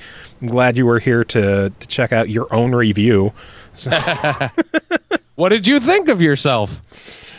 Are you happy with your own thing? Thanks for stopping by, man. One final little thing I forgot to mention earlier is, did you hear about the achievements on Xbox? What achievements? They have new achievements. Like, oh wait, the diamond ones? Yeah. They have. I have not had one pop up yet, but I have seen a video of one popping up for someone, and I believe it might still be a preview program thing, so you might not have it yet. Okay, but now they have rarity achievements based on rarity. So if there's something that 10% of gamers or fewer have, instead of a trophy showing up, like the little gold trophy that you get that shows up when you get an achievement, a diamond shows up in there, a fully animated sparkling diamond, and it has a more majestic sounding achievement bloop. Like it still has the standard sound, but they've added like orchestration and it's like an epic version of it. It's fucking phenomenal. Like the first time it happened to me, I was confused. I like, what the fuck? Ooh, that's pretty. Do you feel like it is a ripoff of PlayStation 4's Platinums? No, because a Platinum only pops up when you get every trophy in the game. Well, I'm sorry. I meant like the silvers and golds, I guess. Not really, because like the silver, gold, bronze, that's the value on PlayStation, where technically you could get like a 5-point diamond achievement. Oh, okay. They don't change the value or anything. It's just something to show that you got something a lot of other people don't have. I think it needs a little bit of work, because I've gotten like there's new games when they're brand new, like no one has the achievements in the game. Right. So, that makes sense. So all of a sudden, like every single one that goes off, it's just going to give you the crazy ass fucking version. Yeah. Like I was playing Toy Odyssey. I've been so fucking addicted to Toy Odyssey, it's not even funny. And nearly every achievement left in the game, like at least half of them are diamond achievements. That's cool though. I want to get one for myself now. I'm sure I will with Horizon. I've been playing a decent amount of it, but I don't know when they pop up. Like I've been playing a lot of Horizon primarily on my PC, so when those things pop up, like I just get like a Windows notification for it. Are you in preview program or no? Yeah, I think you invited me, but I don't know if I keep up with it on the regular. Well, if you get frequent console updates, then yes. I'm not sure. I might have opted out of it, honestly, I don't know. because I think it was messing up with some of my game files. I don't remember. I'll have to look into it. I don't know. I honestly don't Well, remember. play Forza on your Xbox, On the bone. and if something, check your achievements on there, and if you see diamond icons, then you know. And then I know. Then again, I don't think you're in the SML Clubcast, the club for SML, are you? No, I never got a notification Then for you that. might not be in preview anymore. You might have left. I probably left. I think it might have just been like some I was getting an error for something. Like something wasn't working properly, and one of Maybe. the suggested fixes was to drop out of the preview program, so I probably just did that. Probably. But yeah, then you won't get diamond achievements for a while yet. But yeah, I think it's a cool addition. I like it. I think it needs a little bit of work, like wait a bit before you start introducing them into new games. Otherwise, Yeah, like people who buy a game on launch, everything is at 0. So everything is going to be a diamond achievement. And I think that kind of devalues it a bit. Yeah. Well, yeah, but do you... If you're going to do that, then how long do you wait? I don't know, a week. Yeah, I guess maybe a week. Yeah, but then the people that got the achievement initially, and then it turns out to be a diamond one, and theirs didn't pop as a diamond one, they're going to be all butthurt. Yeah, but then you might have something where you got a diamond achievement, but it's like the first achievement in the game that everybody gets, but for you got it as a diamond. And I think Right. that just kind of There's got to devalues be it a bit. There's got to be a fix. There's got to be something. Because you can get a diamond achievement and then more people will get it and it'll lose that status. But you'll still have it. That's weird. That's really weird. I don't know. Maybe they'll just keep it that way then. Yeah, I don't know. They'll just be like, hey, you played the game and got the achievements before anybody else. Guess what? Here's a diamond version. I guess. I do like the new chime. I wish the chime was a little shorter. Like, it lasts the entire time that the achievement's on the screen. Yeah, isn't it like fucking like 20 seconds or something like that? I don't know if it's 20. I think it's like maybe 10, 15. But, like, I think it works off well because it does the bloop and then it dies down. And I think it should end there. But it builds up to one more crescendo right as the achievement bubble goes away. And I think they should chop that part off. I liked it. I think It made it seem went more on a bit epic. too long. Oh. It made it seem more epic. It's still cool as fuck, though. Yeah, very. I like it. Yeah, it's cool. I dig it. I'm a fan. So yeah, that's our episode for the week. Jesus Christ, these are long. Mm-hmm. You were so worried about, we're still going to do this at 11? Oh, no, I knew that we were. I just wasn't particularly thrilled. That's all. Hey, I've been trying to cut it down. Been trying. Yeah, only 3 hours like the ones that we always used to do for special occasion. Remember when we did like a 2-hour one and I called it the one where we wouldn't shut up? Yeah. Distinctly. Ah, man. Music this week, we're clearly going to do some stuff from Tim Sheehy. He sent us a handful of songs. We're going to play those, and then I'm going to play some of my favorite stuff from him over the years, dating back to the days when he was known as Kaijin in the Overclocked remix and One Up Studios and all that fun stuff before he went to just using his name. Because monikers. I'm actually that 64 tribute that was released. That was going to be the last. I think that's going to officially be the last one that I use my moniker for. I think everything from here on out is I'm just going to use my name. Nice. So I'm hoping. I don't want to absolutely like guarantee it, but I'm hoping to try and like put out something before MAGFest so that like even though I'm not going to be there. Like maybe I can release something for people to listen to on their way to MAGFests. So I don't know. We'll see. Maybe. That's what I'm going to try and aim for.